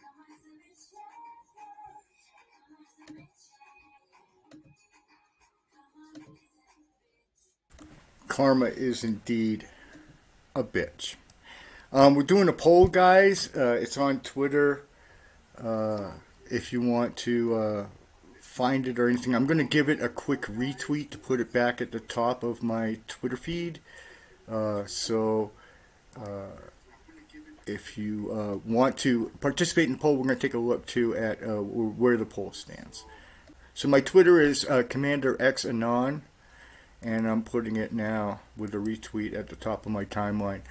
Let me, do I got it up on the thing? Yeah, okay. So the poll is, why did Barrett Brown get himself arrested by UK immigration authorities in order to claim political asylum there? Let's take a look at so far what we've got in the, I think I can do it this way. Let me try. Yeah. So this is what we got so far. 25% of you think that he is stupid. 0%, and that's an interesting result, think that he is seeking relevance. 8.3% think that he wishes he was Julian, and 66.7% of you believe all of the above. That's our little poll. So have fun with that, guys. It's on Twitter. Also retweet the stream. I'm here with my dear friend Steve. We're going to let him introduce himself and talk about some of his shows coming up, plug his shows, because we need to get as much positive out of this situation as we possibly can. And Steve can't hear me. Now Steve can hear me. So you missed my monologue, but that's okay. The stream heard it. But so Steve, talk a little bit about, let's do some positive stuff. Talk about some shows that you're doing and upcoming topics and stuff, especially obviously anything to do with Julian. What's going on with you and Glory, and what can we expect from your shows stuff going forward? We're about to have a fairly big weekend because we'll be debuting on both Aftermath FM and by extension iHeartRadio. Never thought I would be saying that. Oh, that's kind of big. That's huge. Yeah, I have absolutely no idea how long we'll be allowed to stay on iHeartRadio. So to figure out where our boundaries are, this Sunday we'll be joined by Whitney Webb. And if that doesn't get us kicked off, the following Sunday, we'll be joined by Ty Clevenger, who is the attorney on behalf of Ed Butowski, who has filed all of the Freedom of Information Act requests on all of the information surrounding the assassination of Seth Rich. So that is going to be absolutely fascinating. We have been fortunate over the last couple of years to have developed a relationship, if not a friendship, with, although I consider the guy a friend, Bill Binney, from Veteran Intelligence Professionals for Sanity, the NSA's top code breaker, who was responsible for writing the software that was not the massive violation of civil liberties that the NSA ran with. And he became a whistleblower. He's the subject of a wonderful documentary. Oh God, I'm going to forget it now. A Good American. That's what it is. A Good American. And Bill has been doggedly on the Seth Rich thing, as well as being one of the more outspoken individuals on the right for Julian. So that is extended to Mr. Clevenger as well. And not only will we be able to dive deep into the Seth Rich murder, but we'll also be able to thoroughly explore what is the clear-cut exoneration of Julian Assange in that the blame for working with them Russians on the DNC leaks. So that'll be wonderful. And we have, if you go to slownewsdayshow.com, that's where you can find everything. But we have, okay, whoa, let's slow down. Let's slow down on that. Let's get people there. Who knows who we got watching? So at Slow Newsday, guys, you can actually kind of see it when I bring up his little face down there in the bottom right hand of the screen there. At Slow Newsday, and that's Twitter for sure. Where do you stream at? Pardon. Like, is there a homepage for the show or anything like that? So follow him on Twitter, guys. First off, at Slow Newsday, and then you got a website? Yeah, slownewsdayshow.com.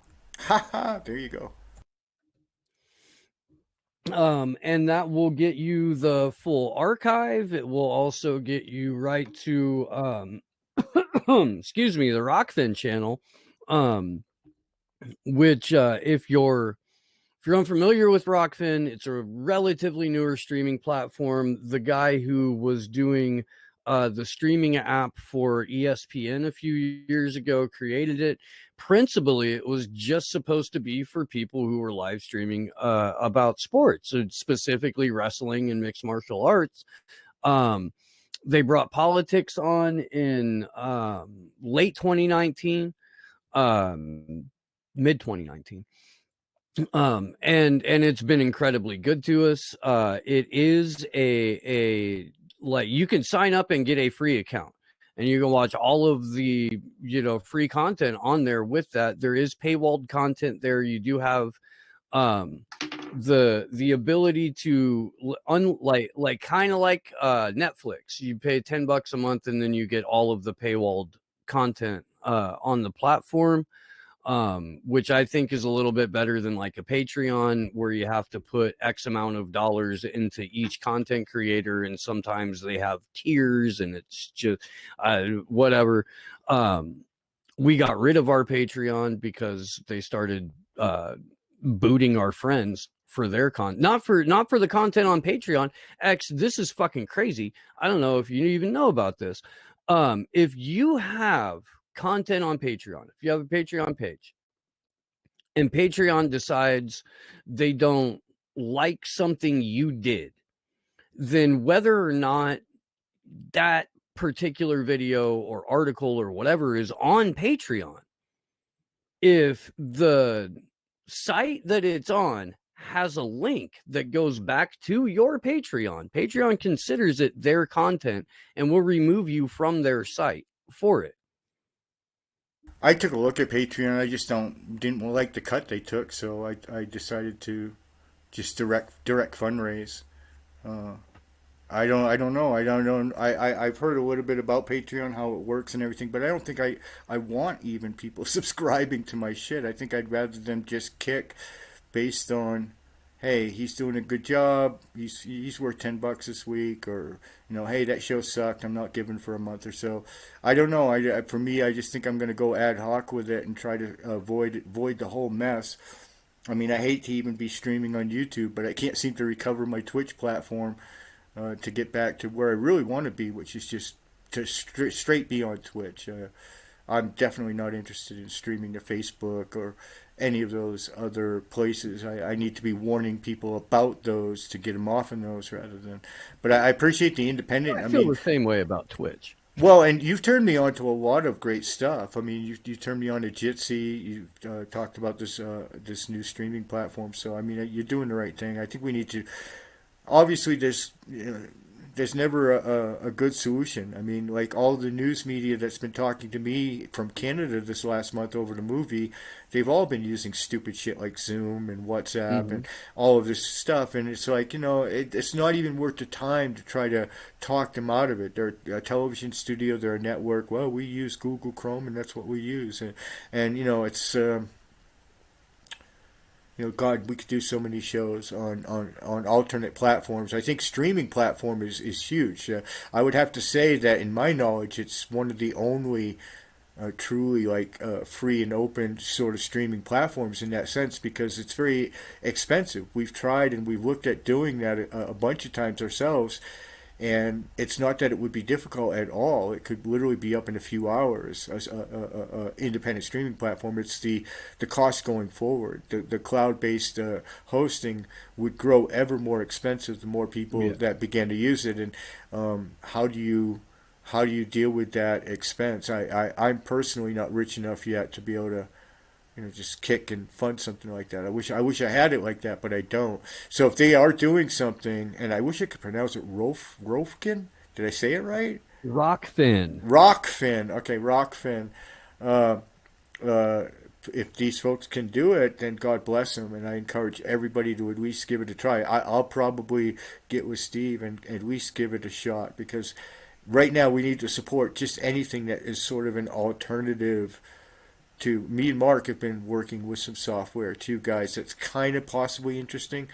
and some stuff that we might share eventually with y'all about that. But any kind of alternative that we can get going, I think we need to try, at least live as an example, to be as safe as we can. I mean, they control the narrative. It's some stuff we'll never be without. It really irks me that I can't live without Twitter. I mean, that really bothers me. I mean, and I can't, and you know it, and I know it. You know what I mean? Well, Twitter. and even more so than cost for having, being able to run a streaming platform, finding a like confederated or collective network of servers that aren't owned by Amazon is vital. Like establishing that sort of pirate server network to where you can host a streaming platform and do shit like that, like With to with get us off fucking Amazon. with the with That's the my only beef with Twitch with is that Jeff the Bezos owns it. with You know. the advent of broadband, something that I would very much like to see, and Mark would remember, maybe some people might remember, but many years ago, back in the thick of it, I fielded a project that was based on software that was very interesting, guys. It unfortunately was not open source. It's still around though, and it is essentially P2P radio. And Hmm. the way that this worked, it was straight up Shoutcast MP3 streaming. You were free if you wanted to listen on the web or listen on a Winamp or whatever, but you were encouraged to download an actual radio receiver for that network. And when you did, and you tuned in, and you not only drew down your single stream, but you had to commit to up to 5 streams outbound from your P2P. And so there was literally no central server. You just logged on, your first listener gave you your that what you needed, more than what you needed to build your tree, and then people just kept tuning in after that. And there was no central server to this, but it worked exactly like regular MP3 podcasting, live podcasting does now. Um, I would love to see. I'm a big believer in P2P solutions. I think that BitTorrent taught us the magic that you can apply that concept, that logic of P2P to almost anything. Now, it would leave out a lot of people with bad bandwidth, dial-up, stuff like that. It's true, would not be able to be a part of something like that. It would be very difficult for them to even watch it, much less participate in the P2P network, listening, and also moving the stream on to the next viewers down the tree.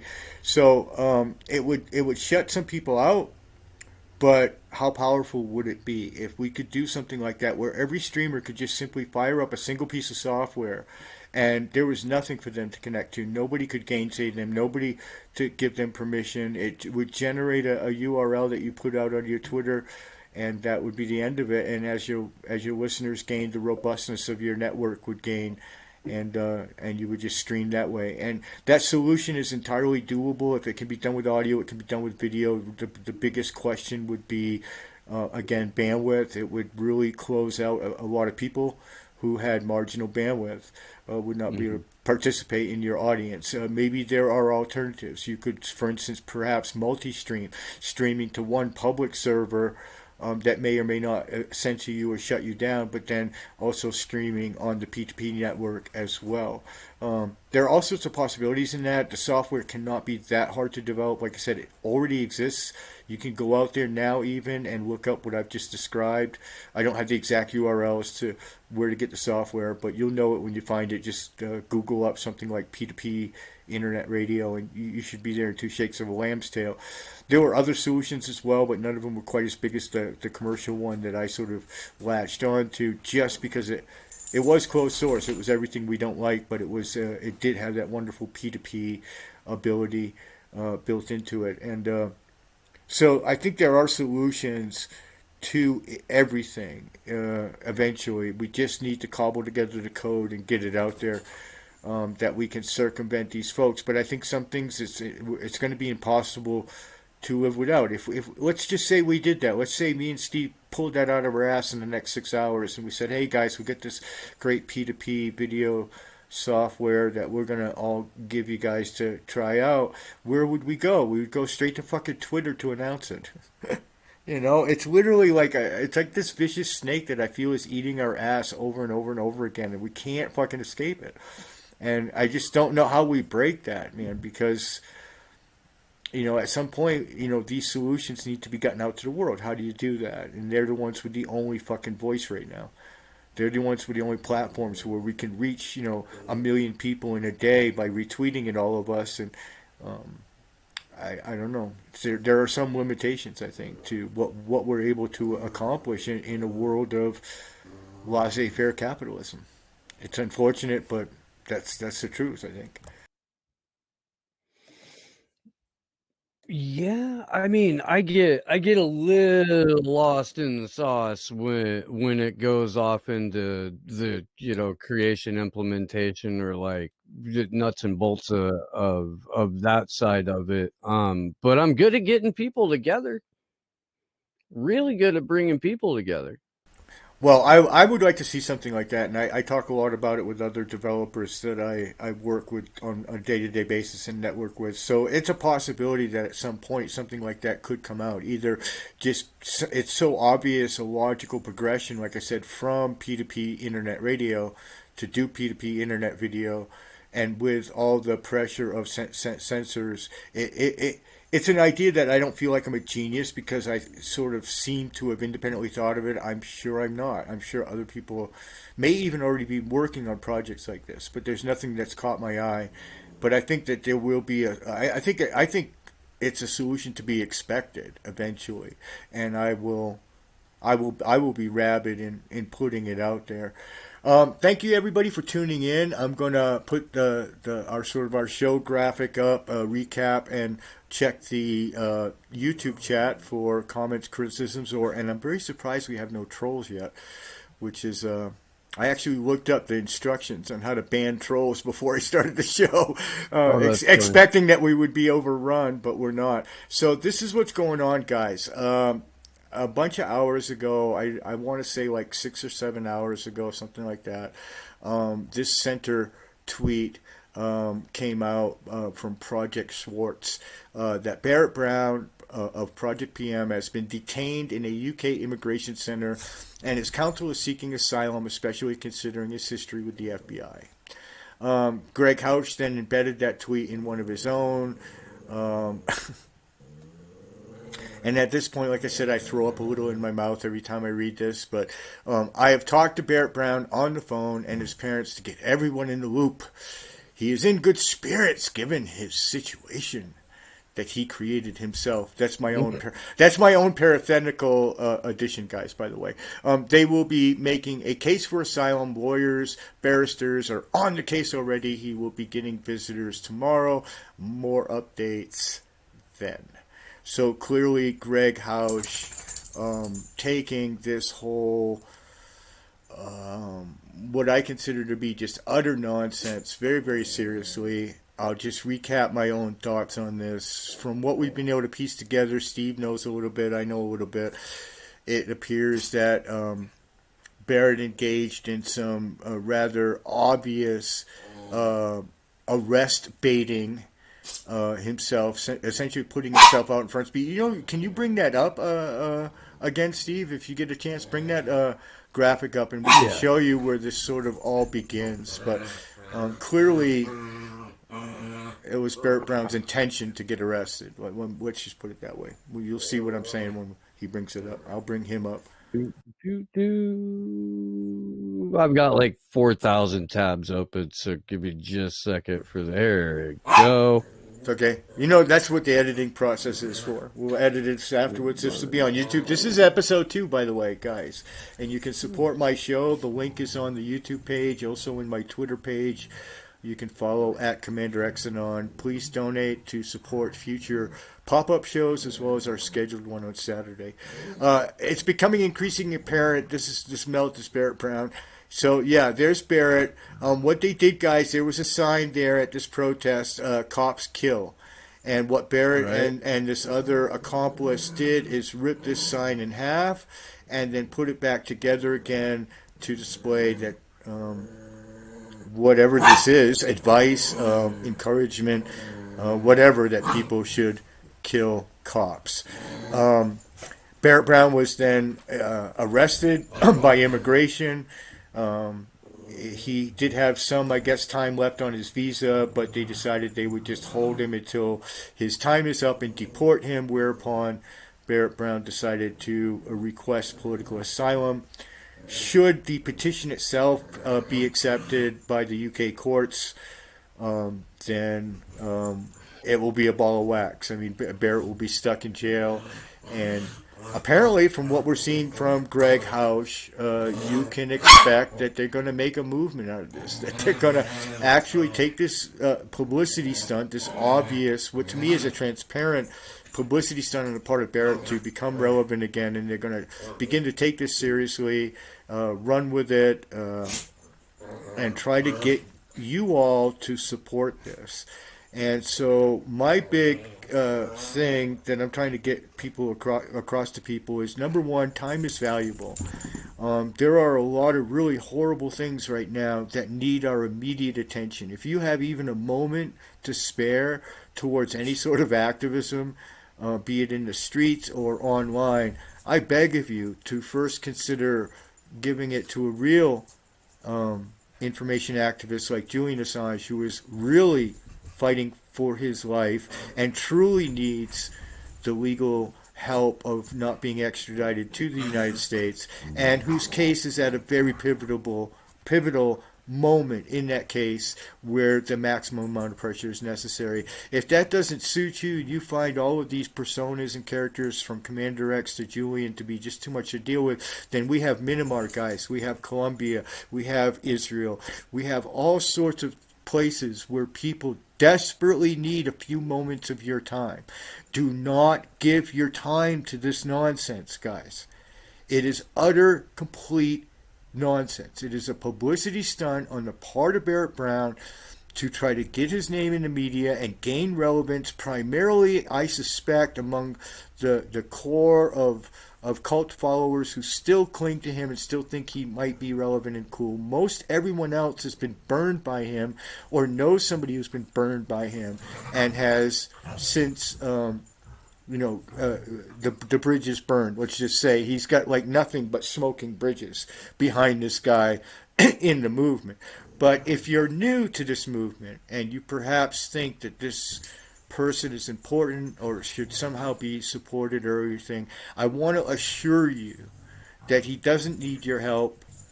Please don't waste your time with this. Please don't give it any attention or retweets or anything of the sort.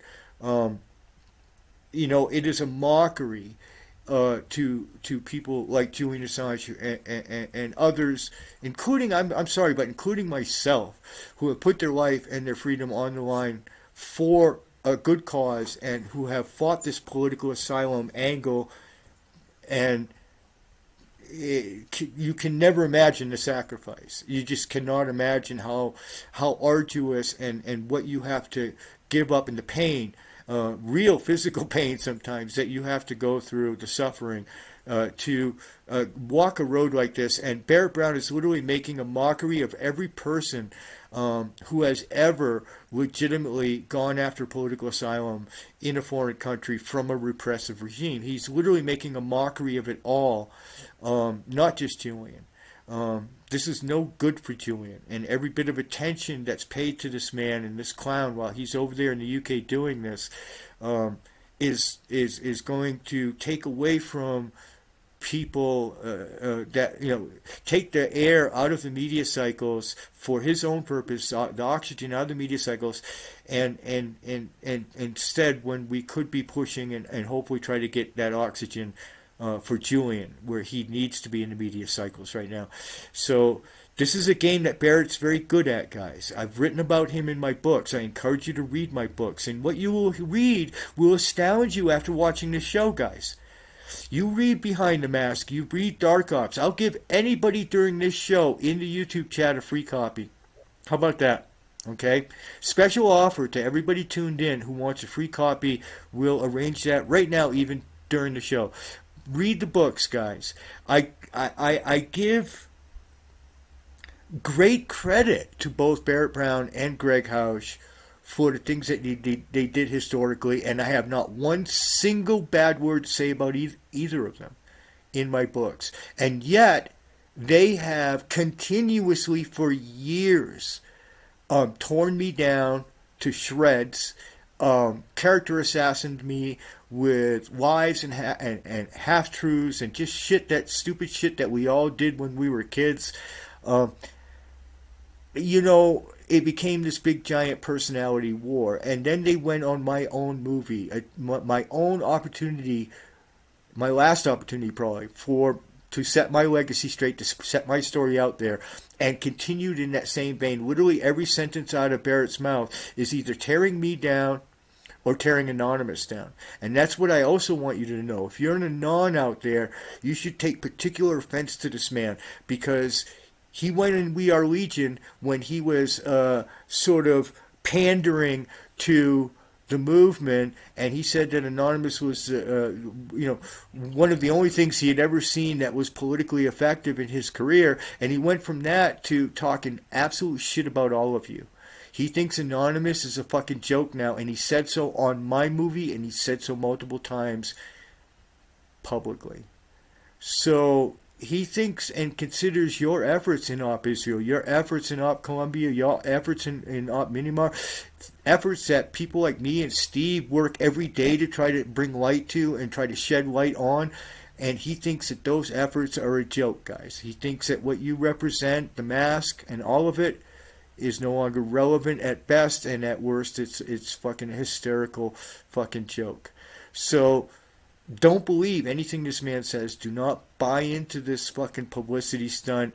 Barrett Brown is not going to get political asylum in fucking the UK. They're going to fuck with him however little or much they choose to do, and then they're going to pack his plane on his ass on a cheap flight back to the United States of America, where he's going to land. He will never seek real political asylum in a country because he can't leave his mom, because she supports him, and he can't leave his Suboxone supply, which I promise is actually one of the few things that's more expensive in Mexico, is things like that. So, and difficult to get. So, I mean, he would not be happy in a place where he could not get those things. So, we're dealing here with, a junkie and a snitch making a big deal out of something that is an insult to everyone who's ever actually had to go through this process, who's actually been repressed by a regime and had to run for their life and their freedom. Me being the least of my brothers in that category, trust me, and I say this all the time, I'm one of the most self-effacing individuals you will ever meet when it comes to that. But nevertheless, myself included. So, yeah, that's the point of this show, is to talk about this and get this message out there that this is not real, guys, and you should not buy into this and give any energy to it. I'm going to real quick put a graphic up and then check the YouTube chat. I do want everybody to have their say on this. I realize there may even be people who don't agree with me. And if you don't agree with me, that's fine. Pipe up in chat and we'll discuss it. We'll talk about it. Be civil or I ban you. And that's all I'm fucking asking. If you're going to be a cunt, then we're going to pop your sorry shit the fuck out of my chat. But otherwise, say what you got to say. Is there even one Barrett Brown supporter in my chat? I mean, anybody want to stand up for this guy? Going once? I could probably play some devil's advocate, but going once, going twice. You know what I mean? Like I see crickets. I hear crickets in the YouTube chat, guys. So yeah, okay, go ahead. You say whatever you want, Steve. Man, you know that. Well, like I said, I don't really have like a horse in this race outside of it potentially, taking away resources from any relief or any assistance that would go Julian's way. But I mean, in this space, in this activism space surrounding Julian, there are legitimately more sharks than there are activists. There's an entire like griftosphere around using Julian's name to fundraise for your project that in no way, shape, or form has anything to do with Julian Assange. I haven't watched Greg's show. I don't know what he talks about on his channel. I'm gonna go check because I'm curious now. I know that he's involved in like some mutual aid shit around the vaccine, which I find odd. Well, I'll break down my But own opinion of his show, and I don't want to taint yours, but sure I do. I mean, fuck it. These cunts have been tainting me for years, but basically, what he is, the cornerstone of what he's been trying to gain relevance off from most recently, this podcast, a vodcast, this video stream of his is just another sort of component of it. Is he's hooked up with this dude who became very, very popular, I guess, on Twitter and other platforms. I want to say his name is Cortana or something like that.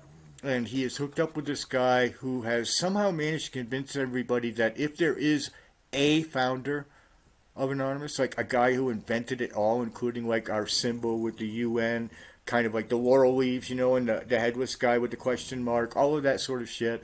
And then he's teamed up with Greg, who's managed to convince the world that he invented the mask and all of that during Chinology and all of that. So they've kind of come together in a sort of a self-relevance building partnership where they're essentially trying to claw back relevance within the movement with going forward, and then doing it through what we all know is a very successful media lately, which is these live streams. Pretty much anybody with any sort of content at all, you can sit in a hot tub and smoke pot and literally make a living on streaming now. So that's I'm literally telling the truth.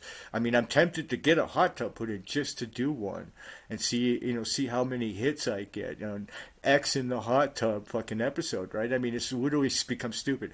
So he's gone on to present this media platform and everything along with this dude, and they are essentially, if you read between the lines, what they're saying between their biographies, their sort of sideways claims and all of that, is that we too, along with people like our buddies Barrett and all of this, we are the ones who gave you Anonymous. We are the OGs. We are the true OGs. So it's obviously it's going to garner a lot of audience. A lot of people are going to buy into that. A lot of people were there at the beginning of Anonymous, were part of it. They certainly were there. I mean, although I've never heard of this Cortana dude, but assuming that he was there under other aliases, he could have been there. I'm certainly not denying that these folks were around. But these are the folks in the most strangest irony of all of this claim, that they're sort of laying claim to start this new little media thing of theirs and gain relevance again. This claim is sort of based on them having to lay claim to a historical epoch in Anonymous with which they literally had zero influence. They're not laying claim to the Anonymous of old. They're not laying claim to 4chan. In fact, they actively say that it's a pretty nasty, bad place where people might not want to go. I mean, they're literally like trying to lay claim to the revolutionary Anonymous, the global Anonymous that it became, while at the same time they were the ones who were fighting really consistently against it ever becoming that. And you can even see hints of that in my movie too. They can't help but let their philosophy out, that they were never really in favor of that. Greg actually says outright in my movie, we were not activists. We were trolls.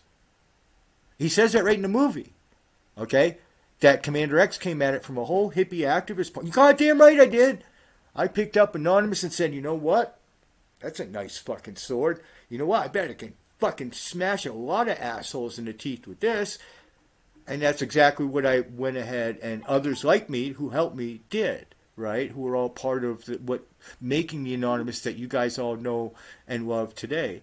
And who continued to risk arrest after the 40 raids, who didn't just go to ground and hide like little pussies or arrange for themselves to get incarcerated in prison with videos threatening FBI agents and their families. Instead, I went forward, and others like me went forward. We went underground. We went on the move. We went guerrilla on them, and we began to craft what became the Global Revolutionary Anonymous and the Global Revolutionary Cyber Insurgency in general, beyond Anonymous, that we see today. These people and what they're laying claim to, not only did they have nothing to do with influencing it or helping it in any way, shape, or form, but they actually started out dissing it, and they're now pandering to it. Let me give you another classic example of what Barrett Brown reminds me of and represents to me. There is a activist woman out there who you almost all will fucking remember and know. Her name is Cassandra Fairbanks. Well, I wish that I would have queued up the pictures of this, but I've got photographs on my hard drive of Cassandra posing in Guy Fawkes masks. Cassandra has changed herself and reinvented herself so many fucking times. Okay? In the op that we did for rape in Steubenville, Ohio, Cassandra was a rabid Anon who posed in Guy Fawkes masks and alluring clothing on railroad tracks for propaganda shots for us for that fucking op. Okay? And who went on to become a rabid anarchist for years, to the point where she was dressing her little girl in anarchist clothes and saying, this is all my little girl wants to wear is anarchist clothes. Until one day, in a Black Lives Matter march in Minneapolis, she was frog marched out of a fucking protest. Her and Tim Cass were frog marched out of a protest by black activists and told never to fucking come back or there would be consequences.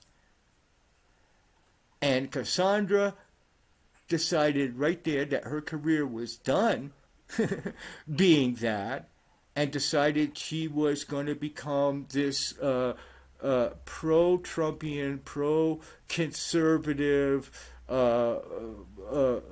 creature that she has become. She deleted literally everything from that moment back in her Twitters and everything, but we've got tons of material on Cassandra, including photographs from that shoot that she did in Steubenville. She was a known quantity for fucking years and years, but that wasn't going to bring in the bucks anymore. That wasn't going to get the grift, as Steve called it. That wasn't going to be the thing that would get the grift. That wasn't going to work anymore because, like I said, she was literally in front of tens of thousands of people live, and then the videos afterwards went viral. She was frog marched out of a protest and told never to fucking return. And you don't do that to Cassandra. She's the queen of fucking everything, and that was it. She snapped and literally went 360 degrees. Now her kid is holding guns and wearing, Make America Great t-shirts on her Twitter because this is how she panders. The last time I saw Cass, and we actually had an interview. It's up on the chat. It's got horrible fucking audio because it was in a hotel bar. But her pendant, platinum revolver. And like I said, for years she was a rabid Anon all during Steubenville, one of the most famous. In fact, Steubenville made her famous. In fact, to be honest with you, a lot of people blame me for making her famous, and you know what? You're probably right. I helped. She was an incredible character, an incredible part of that operation. I never mentioned her in my book, but certainly if I had to, she would be mentioned in the same light that Barrett Brown and everybody else were mentioned. Her contributions were solid. She was there with safe houses for other Anons, all kinds of dangerous, risky shit. She loved the adventure of it. But like I said, the minute again, back to what I said, Julian's wonderful saying that I love to repeat, but I heard it first from Julian that, people are generally loyal right up until it becomes inconvenient to remain so. And so the very moment, literally the very day that it became inconvenient. Now, Tim Cass was always a dickhead. He was always a cop. He was always a fucking, a snitchy fucking piece of shit. 100%. Tim Pool So, hasn't gone anywhere without activists getting arrested. right. He's been chased out of countries because of how close to the feds he is. And basically, like, Cassandra began really during the last month or so of her career of actually being a rabid anarchist anon. Okay, that last month or so, there was already inclinations that this moment was going, this cathartic moment was probably going to happen to her, because she had been hanging out heavy with Tim Cass and been trying to defend him and been trying to be buddies with him, and there was she even openly admitted carrying on with him. Whatever, I don't care who anybody fucks, right? But the point is that when they were frog marched out, they were frog marched out together, and they were thought of by those activists as two sides of the same fucking coin, and told never to come back. And like I said, it happened so publicly. It happened with with thousands of people watching these Minneapolis live streams, and it went viral so quickly. Within minutes of it occurring, it was literally everywhere. And it was at that very moment that I can tell you that the fucking Guy Fawkes masks and the little anarchist T-shirts for my little girl went into the fireplace, and she got out the frogs and the fucking the goddamn white power flags and all of that fucking shit that she has endeared herself into. And what I learned about Cassandra through that experience is that it was all fake, unfortunately. It's just a matter of what makes Cassandra popular. Cassandra is making a nice, tidy living because she's gorgeous and she gets to go in front of these rabid freaks in the United States of America and pander to them. And that's that. It's no different. If tomorrow she did some incredible thing, let's say she did some incredible act of self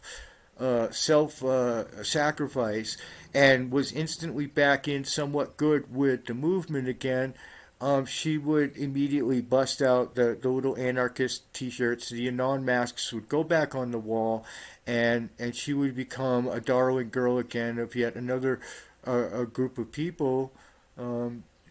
Because it's how Cassandra makes her living. It really is. It's the only way she can make a living. And the same is true of Barrett Brown. They're exactly like the same to me, like male and female versions of the same fucking creature, because Barrett's literally left with nothing else either.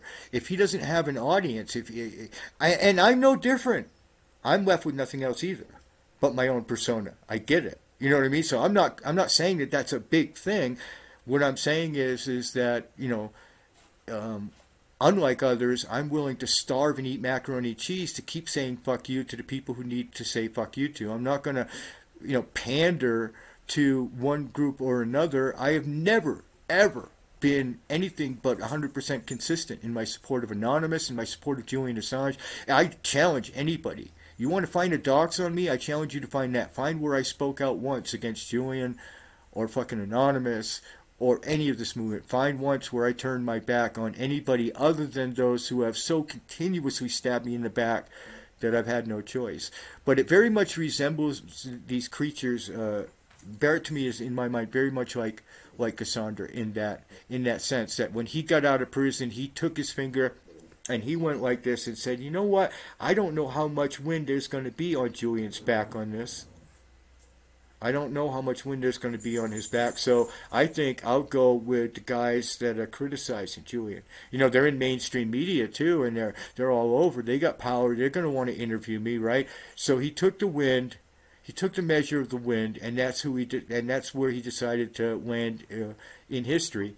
And no amount of going over to the UK and trying once again to, like somehow do a pro Julian thing. That's literally the worst joke ever. The last person I would ever want at a free Julian Assange fucking anything is fucking Barrett Brown. He went on at length. He painted himself so deeply into that corner with his own fucking words, with his own maligning and smearing of Julian Assange with every possible thing that he could think of, to the point where Lori Love actually got banned from Twitter for saying that he should be shot in the head and dropped in a drainage ditch. I mean, this is the kind Have of... you talked to Laurie?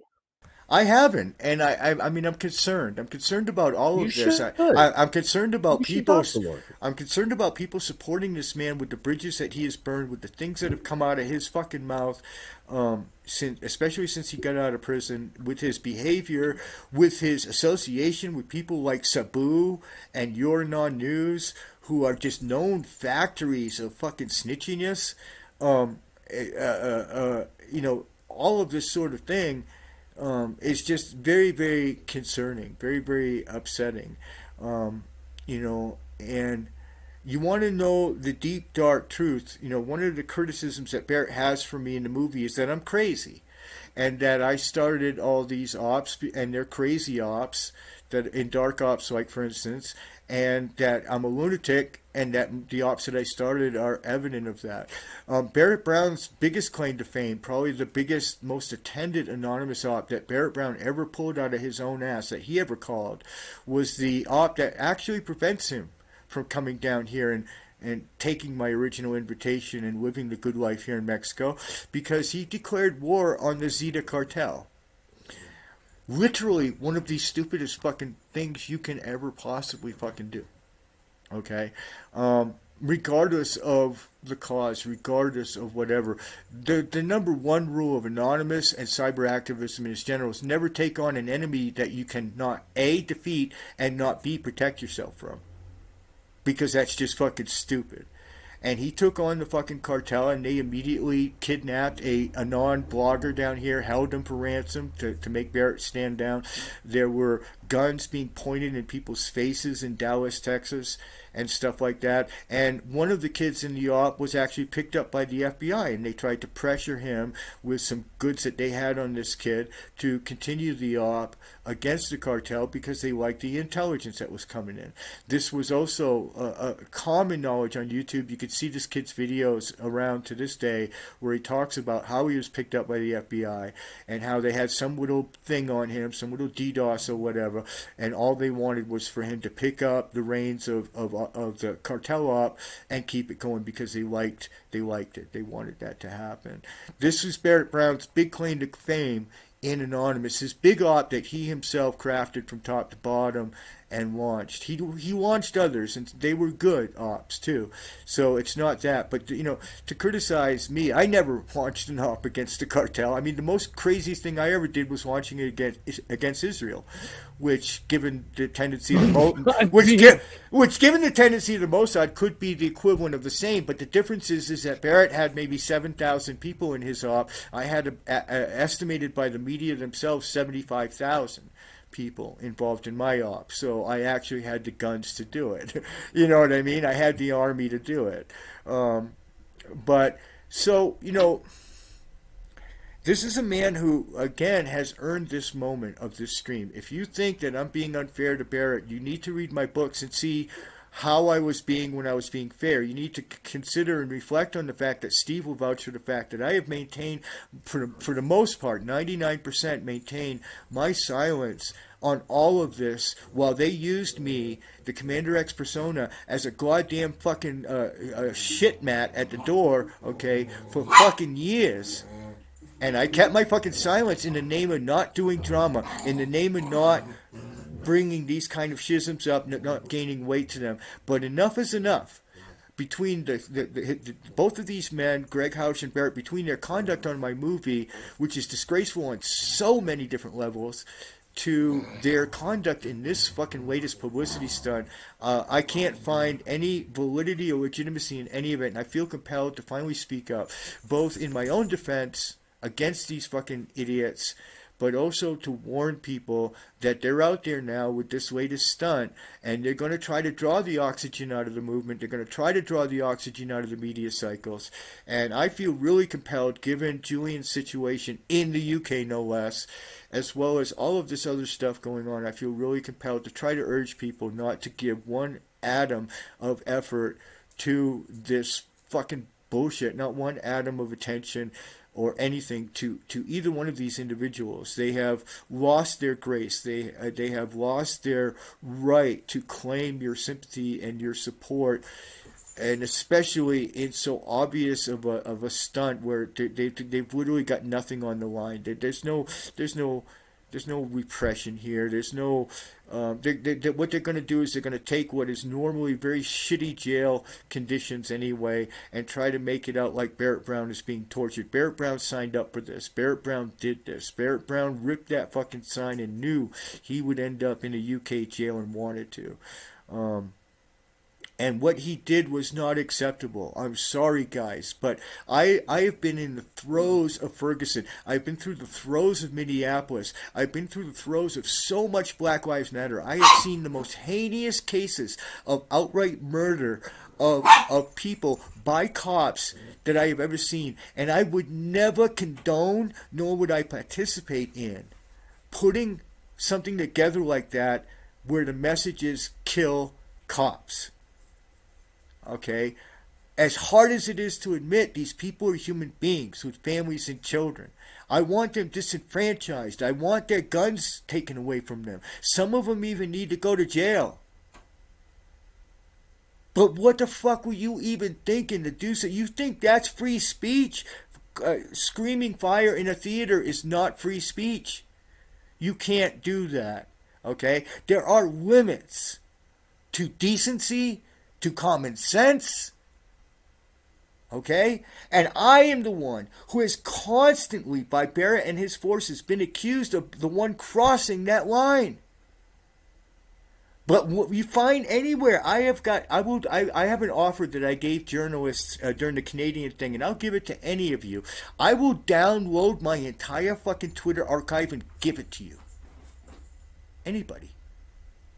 There's some fucking horrible shit in there. Some shit I'm very ashamed of, I'm sure.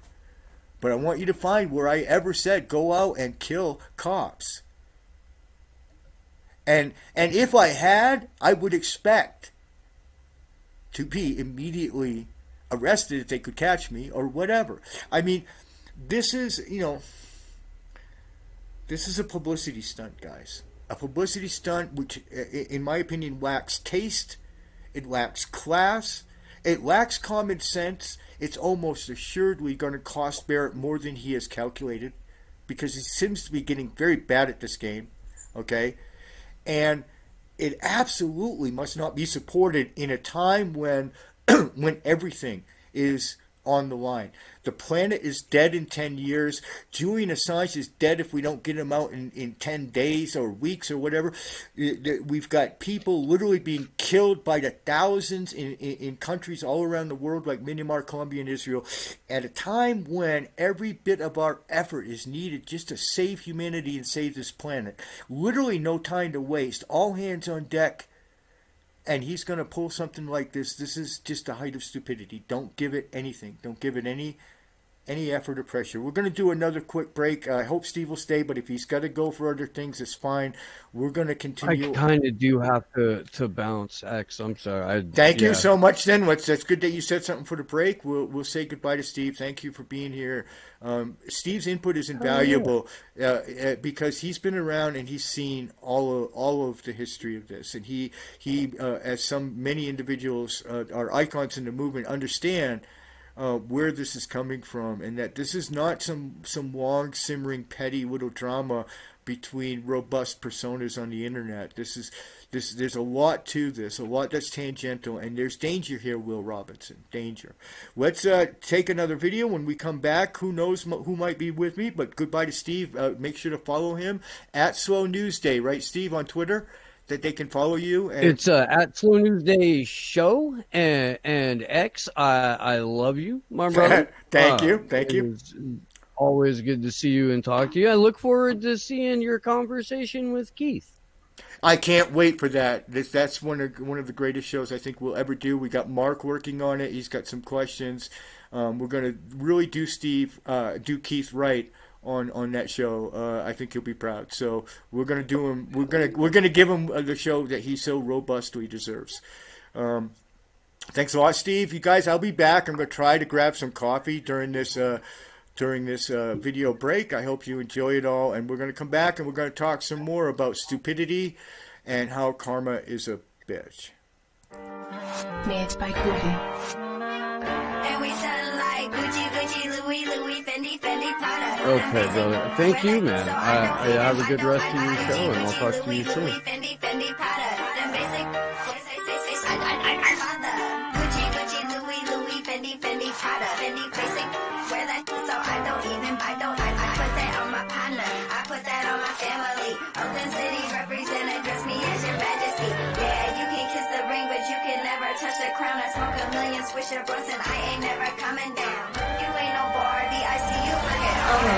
Number 2, supersize, hurry up, I'm started. Radical, on the block, I'm magical. See me at your college campus, baggy back to the roll. Call me if you need a fix, call me if you need a look. See them, if they don't let it ease, if they don't, I'm in the coupe cruising. I got the stolen plate, serving all the fiends over there. Golden Gate Bridge, a bridge, and the freezer. I'm snatching all your at my leisure.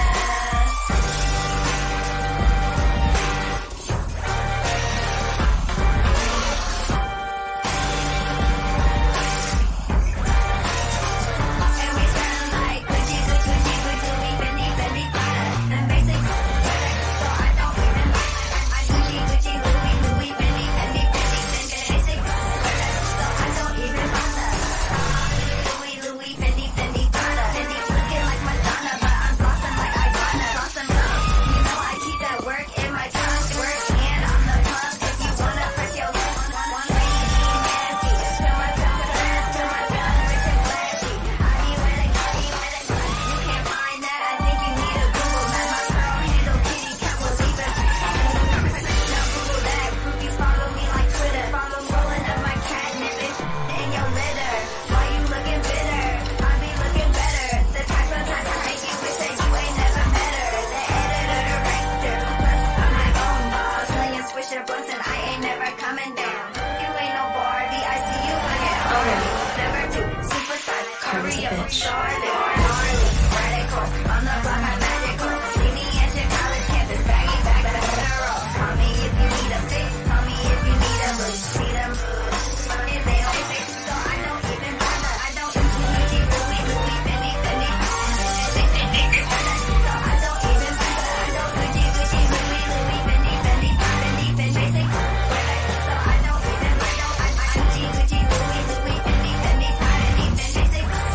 So I don't even bother. Made by Groovy. And we sell like Gucci, Gucci, Louis, Fendi, Fendi, Prada. Them basic, so I don't even bother. I don't Gucci, Louis, Louis, Fendi, Fendi, so I don't even bother. I don't all you basic out there that I got room for that. They don't need Gucci, they don't need Louis. You swaggin'. Hey. Karma's a bitch. All right, thank you guys so much for tuning in. This is X Speaks, the world through sunglasses. Technically episode 2, and we are live. It is May 19th, 2021. And we'll put this, of course, like all of the episodes I'm going to do, we're going to put this on YouTube afterwards. Trim it up and make it nice.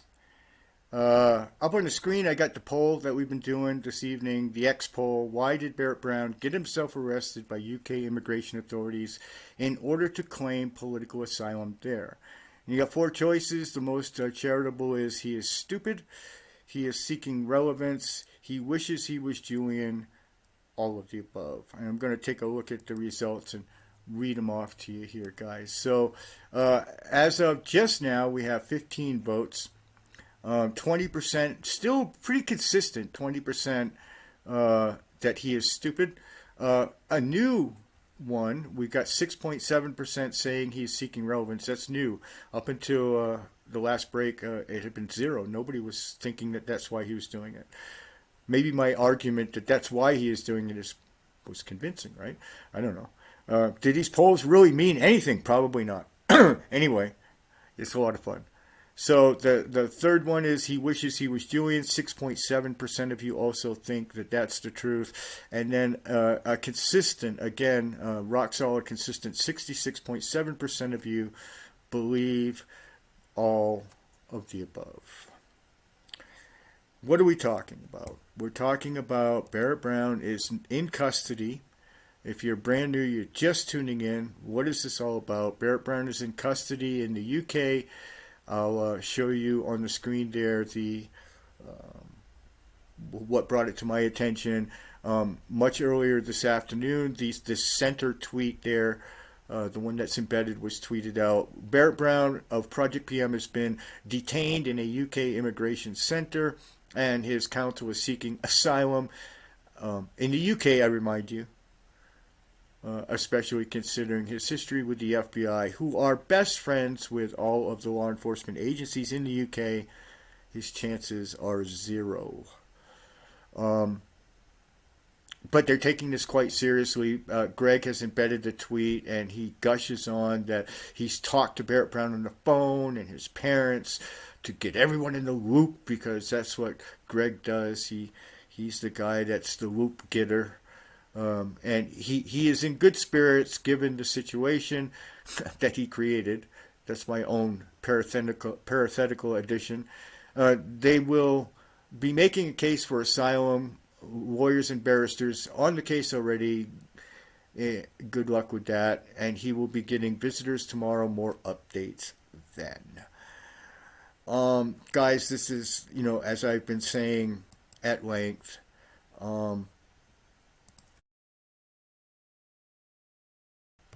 this is a publicity stunt. Don't give this any energy, credence, credit, or even really any attention more than just, if you have doubts, listen to me and I will explain to you that Barrett Brown, like other personas we've talked about tonight in the show, Cassandra Fairbanks and others,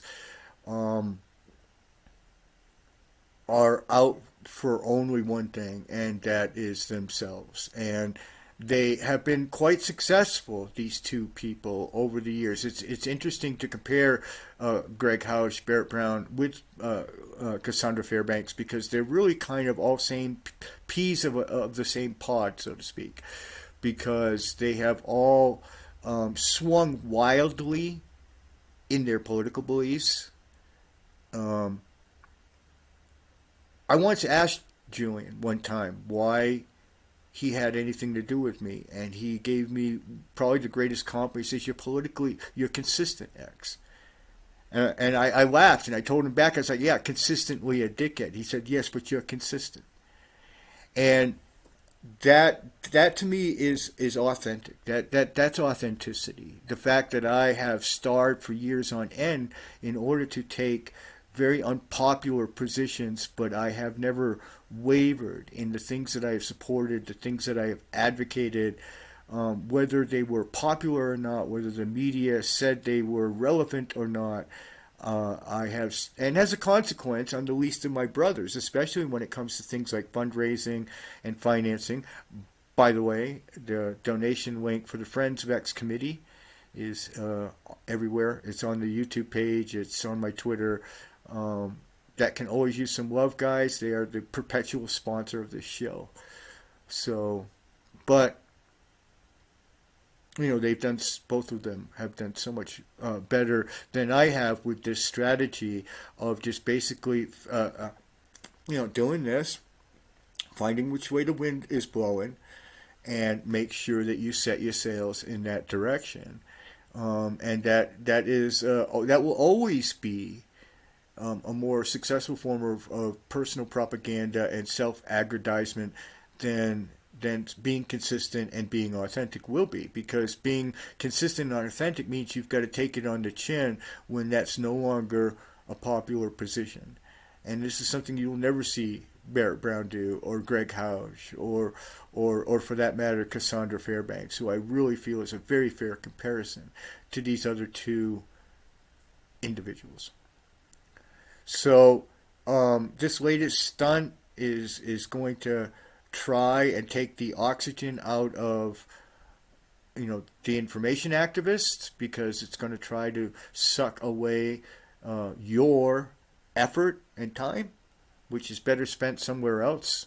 Most importantly, on freeing Julian. But if that doesn't suit you, there are several other contenders for your time and attention, like the Myanmar issue, Colombia, and Israel. So don't let this, first of all, take a single second of your activism. They're going to try to play this like it's real. They're going to try to play it off and get people to protest and support this man who is absolutely about to get deported by the UK, and most likely he deserves it for what he, for being such a bad guest, to be honest with you.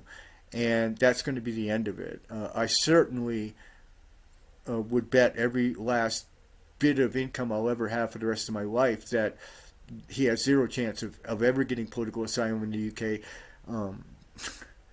That's just a laughable joke. You don't get asylum from the Five Eyes in the UK. Julian has all he can do just not to get extradited. He'll never get political asylum in the UK.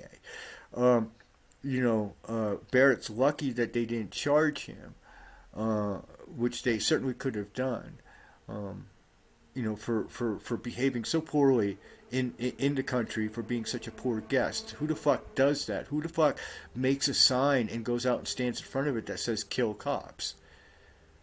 I mean, even if that's something deep in your heart that you're can resonate with, you don't go out and publicly do something. That's not acceptable behavior, not even to me. And my definition of what is acceptable behavior is extremely edgy. I mean, it really doesn't get any more edgy than me, but that's beyond the pale even for me. It's unacceptable. It clearly was a setup. He knew that it was crossing the line. He wanted to make this whole drama happen, and he's made it happen. It's happening. There it is. Again, for the umpteenth time. So what we need to do is we need to ridicule this really quick, and then we need to all step lively into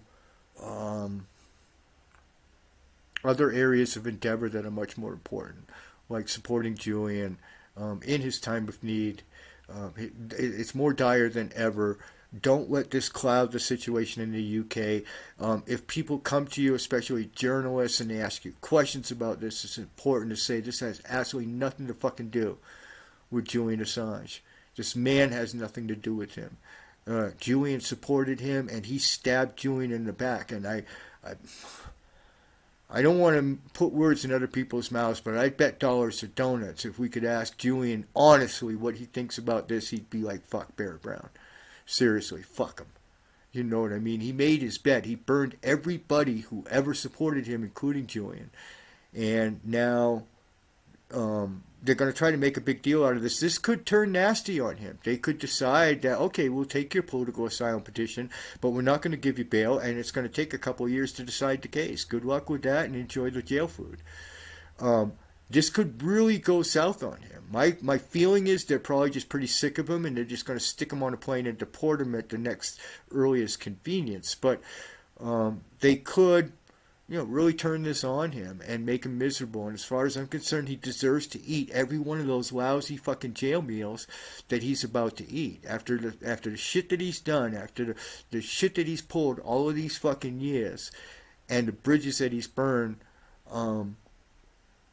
I literally, for the first time in my life, somebody I know is in jail, and I literally have zero fucking sympathy. Zero. None whatsoever. What I hope and pray, but it'll never happen, is they put him in the cell next to Julian in Belmarsh, and I would love to be a fly on the wall and hear that conversation. That would be enlightening. Okay, and he wants to see what it's like to be inside the UK process. Well, I say put him right in Belmarsh next to Julian, and put his case on the docket. We'll take a couple years to examine his asylum claims while he plays chess with Julian through the bars, you know.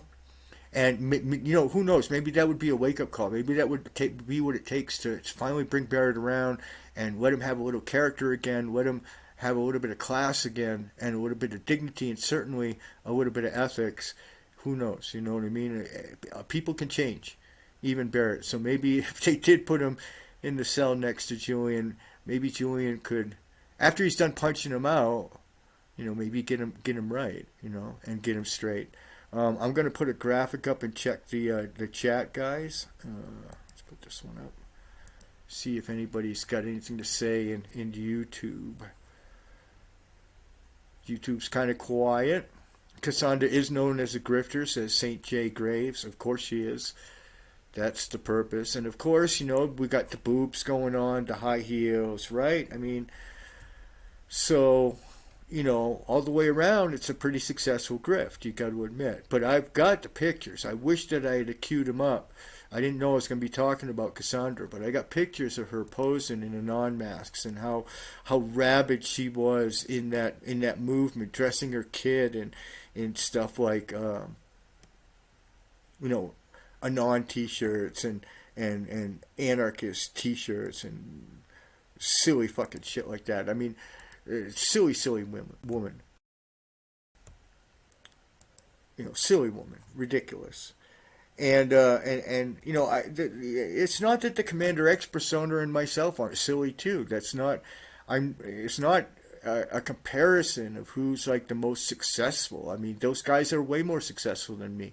But if it takes what they've had to do, selling their soul like time and time again, just to pander an audience into existence, then I think I'd rather do as I so often do and just fucking starve. I mean, it's just not worth the, it's just not worth it. I mean, it's just not worth it. And I really have to wonder how some of these people live with themselves. I really do. I mean, all of the wreckage that people like Barrett Brown and Greg Housh have left behind them, it's just, I really wonder how they manage to get on and still conduct themselves. I mean, to me, it's like a sociopathic. It really is. I mean, I could never talk about people that I have worked with the way that they have talked about me and others who have stood by them and who are good and true activists. I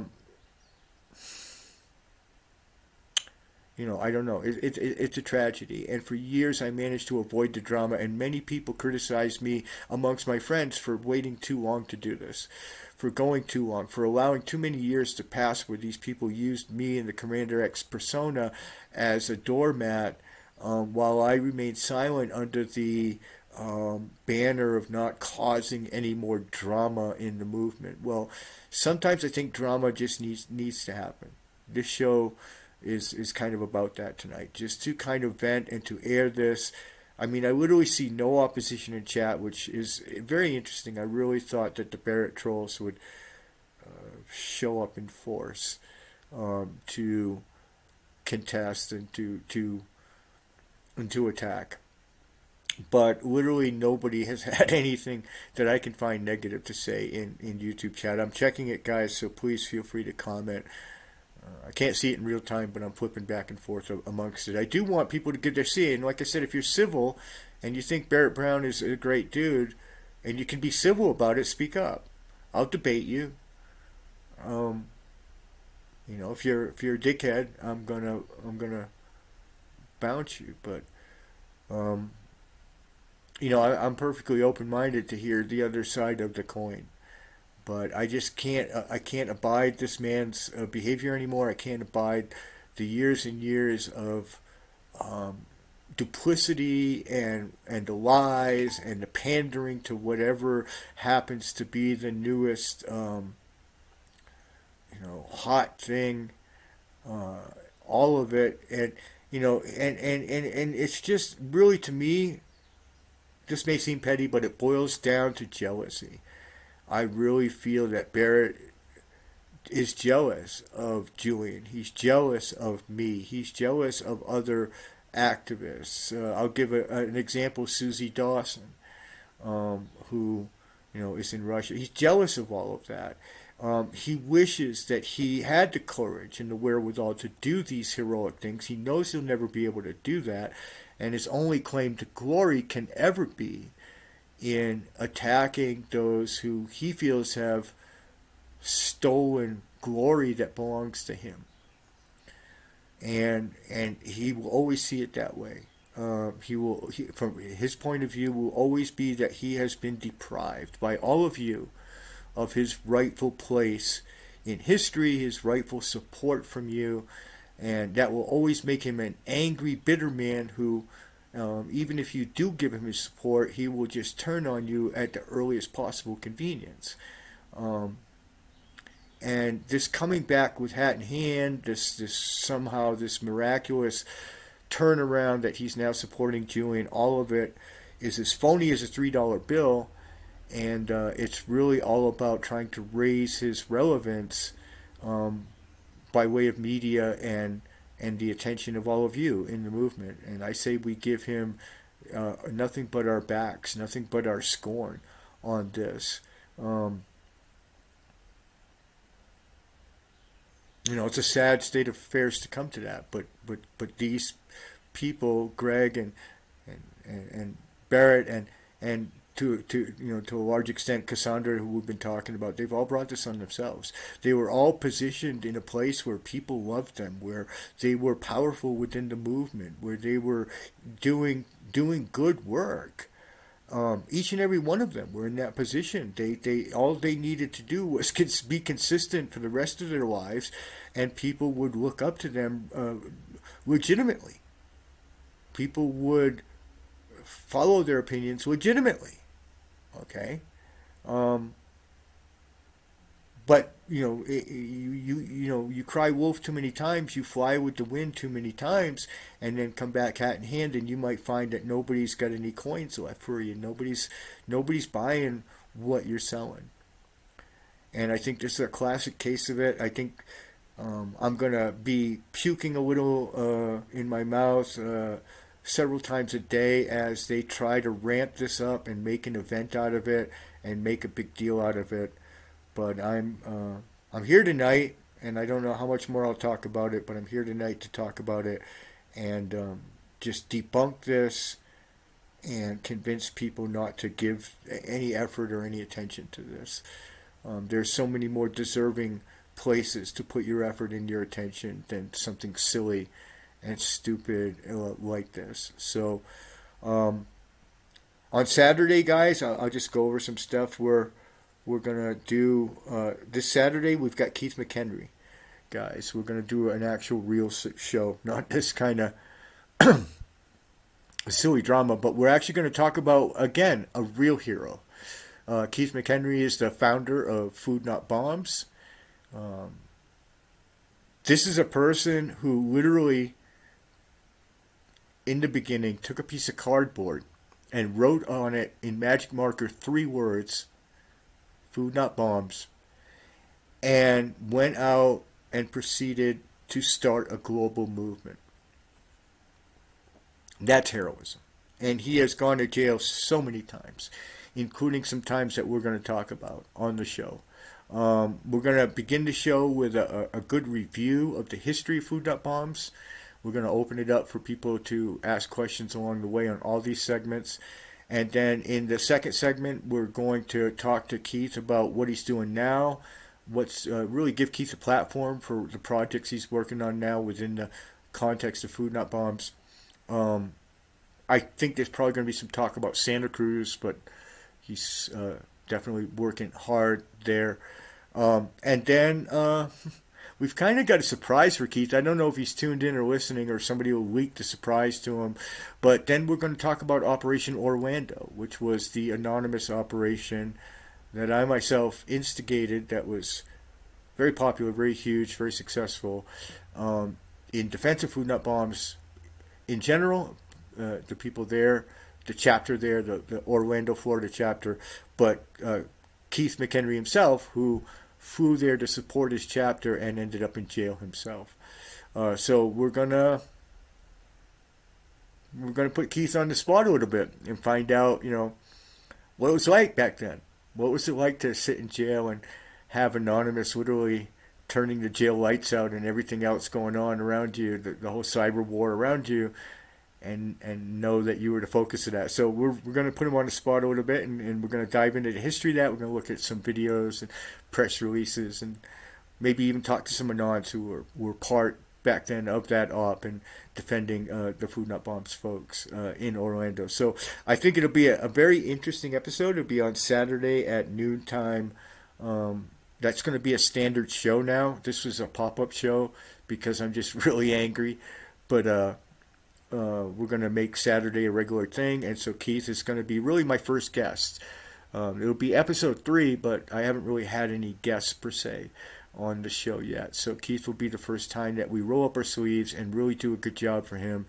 And hopefully you guys will come away with a whole different idea of what a legend in activism should be. This is a man who never wavered, who has gone to jail more times than probably even he can count at this point, for those 3 words of his that that he sort of staked his life and career on.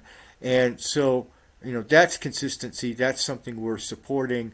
And who knows? Keith has got some heavy action going on in Santa Cruz. He may be going to jail here in the near future again for his beliefs. So we can talk about that too, and how that's somebody that if he ends up in jail, that's 100% worth supporting. That's 100% worth busting out the Visa card and getting on Twitter and making a fuss and doing the right thing. That's a true hero of the revolution and of the movement.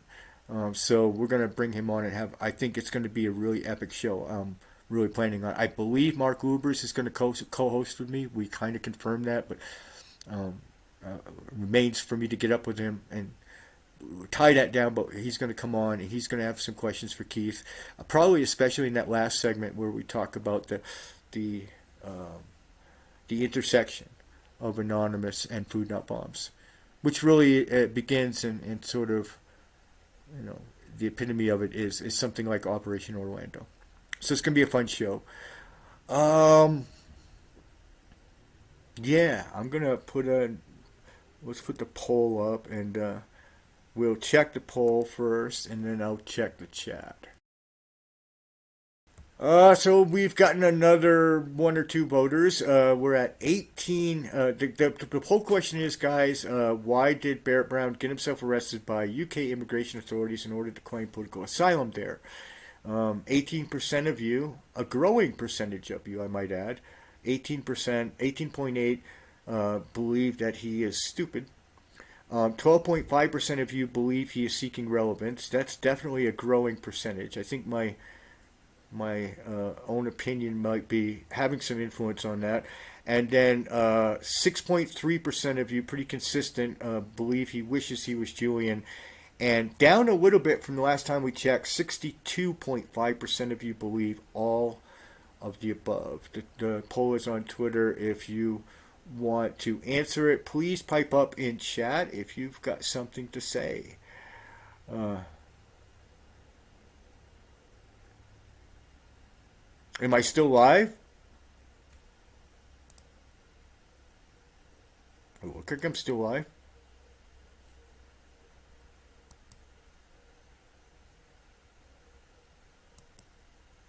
I've got 7 viewers, so I better be live.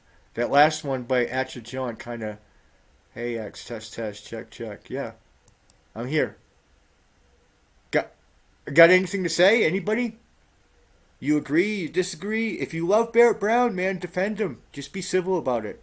I will too. I'm here to discuss the issues, man. But I think this is important. This is a person with great influence who, because of the particular geography, even UK and everything, is positioned to, I think, do harm with this. Not just fucking do nothing, which is pander to his own fucking shit, but I think that if we're not careful and we don't denounce this. I think this could do harm to Julian's case. I really don't want this clown connected with Julian's case. I don't think Julian does. I don't think his lawyers do. Um, and I don't think it would be in any fashion good for Julian Assange to be connected with this. That's, I think, my biggest concern.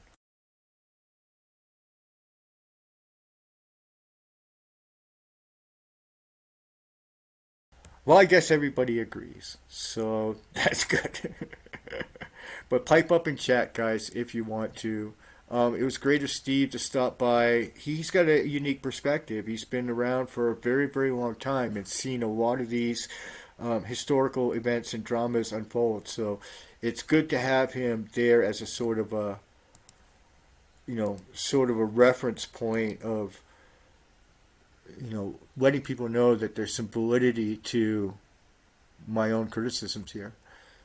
But in the end, Barrett brought this on himself by being such a dickhead to people who A, didn't deserve it, B, who had supported him, and C, it's just treacherous. It's just treacherous to attack your fellow activists who are standing on the same front line of war against empire that you are. I mean, I think that anybody who does that, and all the three people we've talked about tonight, Barrett, Greg Hausch, and Cassandra, are super guilty of this. But I just really feel that I don't even really talk about Cassandra that much. I don't believe I've ever publicly spoken as at length as I have tonight about Cassandra, because I tried the best I can to avoid the drama. I just try to ignore it. And I still think that that's the best policy going forward, is to simply ignore it. And they seem to really hate it when they are ignored. I really feel like this is part of what this whole thing is about. I actually don't think there's a coincidence that Barrett pulled something like this right when my movie is coming out. This is, he is getting publicity from being in my movie, so he's got a little bit of limelight to work with to pull something like this. The timing, I think, is all the way around, quite tidy in that regard. So, but understand that the publicity he's getting is because he went on my movie, and not only did he say everything terrible he could possibly say about me, but really has zero good opinion of Anons, of my fellow Anons, because I'm still a proud part of Anonymous. I never issued a statement, as Barrett did, disavowing Anonymous. I'm not listed by media outlets when I give interviews as former Anonymous. Okay, I am fucking part of Anonymous. I'm as much Anonymous today as the day I first put the mask on and took to it. So, again, it sort of comes down to consistency. It comes down to, however you think of me, good or bad, I've been consistently those things. I've been consistently in whatever, whoever's corner I've decided to take. And to me, that is the sign of at least some kind of sanity, or at least some kind of legitimacy, and Keith, who I mentioned coming on next week, myself. There's so many activists: Mark Lubers, Steve, Glory Jones, so many people that I have met, thousands and thousands of activists that I've met throughout my lifetime, both online and off. And something like this, something what Barrett Brown has done today, is an insult to them. It really is. It's an insult to people who actually go out there, put their lives on the line, put their freedom on the line for something that truly matters in the world. It's an insult to people who aren't even known. All the thousands of people marching right now, and my hat tip especially to those who are brave enough to go out in Colombia with the mask on, those in Israel and Palestine and Myanmar who are out there with the Guy Fawkes mask on. Hat tip especially to you guys. You're making yourself targets. for the cause in order to fly the flag. And each and every one of those people are 1,000 times more important than Barrett Brown and relevant than Barrett Brown will ever be. They're out there doing the real deal. They're out there. They're the ones who deserve political asylum. They are the dissidents of this world, not the Barrett Browns who really needs to sell a few more books, really needs to kind of cope with, the relevance gap between him and I right now, and all of that. These are all the reasons that Barrett has done this stunt. So I hope that we've cleared it up, and I hope that people will watch this on the YouTube archive. And I don't know, I'm feeling really good about how long we've gone. I think it's a long enough show. I'll check and see if... Wow, way too many cigarettes. I'll check and see if any of you guys have some final thoughts, and put it on out with a song after that. Let's see what we got. Well, I agree. At you, John. It's not going to go his way. In fact, it has the potential to go very badly for him. My feeling is it probably won't, because they won't want to give him even that much. My feeling is about at the earliest possible time when it's legal, they're going to pack him very quietly on a cheap flight back to the United States. The embassy will bill him for it, and that will be the end of it. Political asylum just doesn't work this way. It's not a game. It's not something that major nations, normal nations, are going to. It's not going to work. It's obviously not going to work. I mean, that goes without saying. So again, it comes down to motive. It comes down to how it was done. The terribly unclassy and just plain wrong way that it was accomplished. You just don't go in public when especially when you're a known persona, and advocate kill cops. You just don't. You just don't. First, there's so many ways that is wrong that it's really tough for me. Because I've worked so closely with people in Black Lives Matter and with these police shootings, and the struggle here is real. The struggle here is visceral. There are people dying. And this to me is just, again, another example of the mockery, where nothing is sacred to this man. Nothing. There's no pony that he won't jump on in order to further the cause of Barrett Brown. And to stoop that low,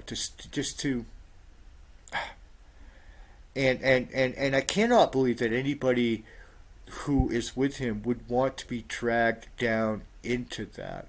It's so tough to believe. But then again, Greg Hausch is also struggling for relevance, and one of the ways he's been doing that is by sort of riding on Barrett Brown's coattails. I've seen that a lot lately in his approach to his own show. So, I don't know. Maybe this becomes the battle between the old OG vodcasters of Anonymous. I don't know. I hope not. I don't hope to continue this drama beyond this show. But I really felt compelled to come forward, say what I know, and say what I think about this latest sort of shenanigans on the part of Barrett Brown. So, but I think I've got my point across. I did want to give anybody in chat a chance to say anything, but I've gotten nothing but total agreement.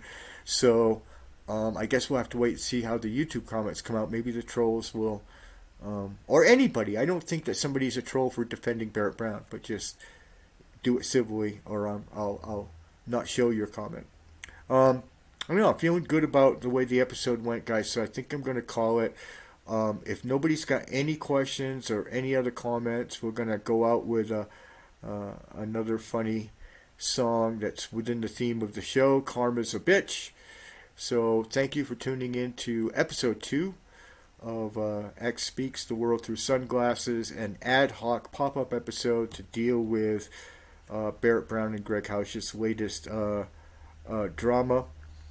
And we'll be back on Saturday at 12 noon Central Time with Keith McHenry doing some serious revolution business with Keith and no nonsense. And who knows? I might do another pop-up episode between now and then. I don't know. The pop-up episodes are just whenever I feel like it. So thank you guys so much for tuning in. Appreciate the support. I'm going to trim this up and also put it on YouTube as part of the archive. Eventually, we will be moving to Twitch.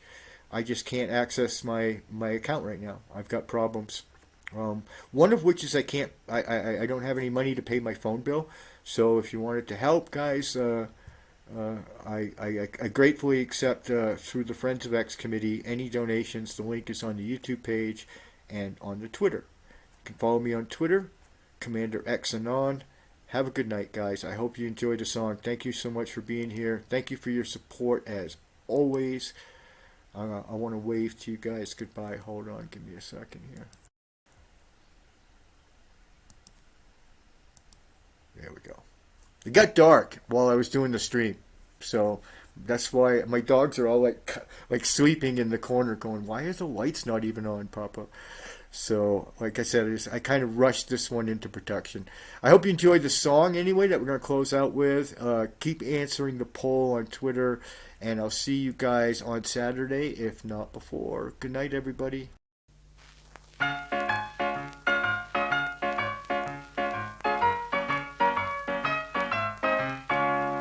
Came into my life and tried to do me wrong. So in return for that, I have sent you this song. It tells you what I think and how I feel about you. So take a seat and listen up, cause every single word is true. Dickhead, you're such a dickhead. And everybody knows it, everyone but you. You're a dickhead, I hope you'll soon be dead. And this is payback time for what you put me through.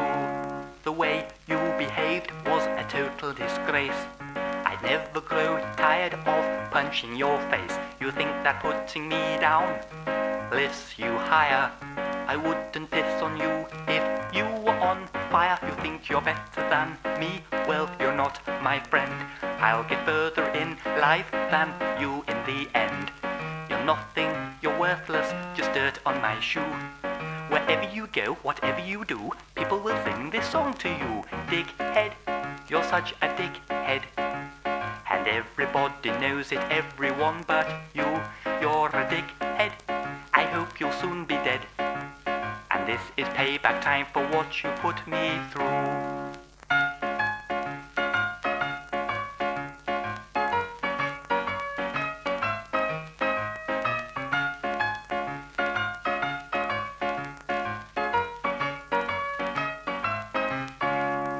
God will punish you, cause you reap what you sow.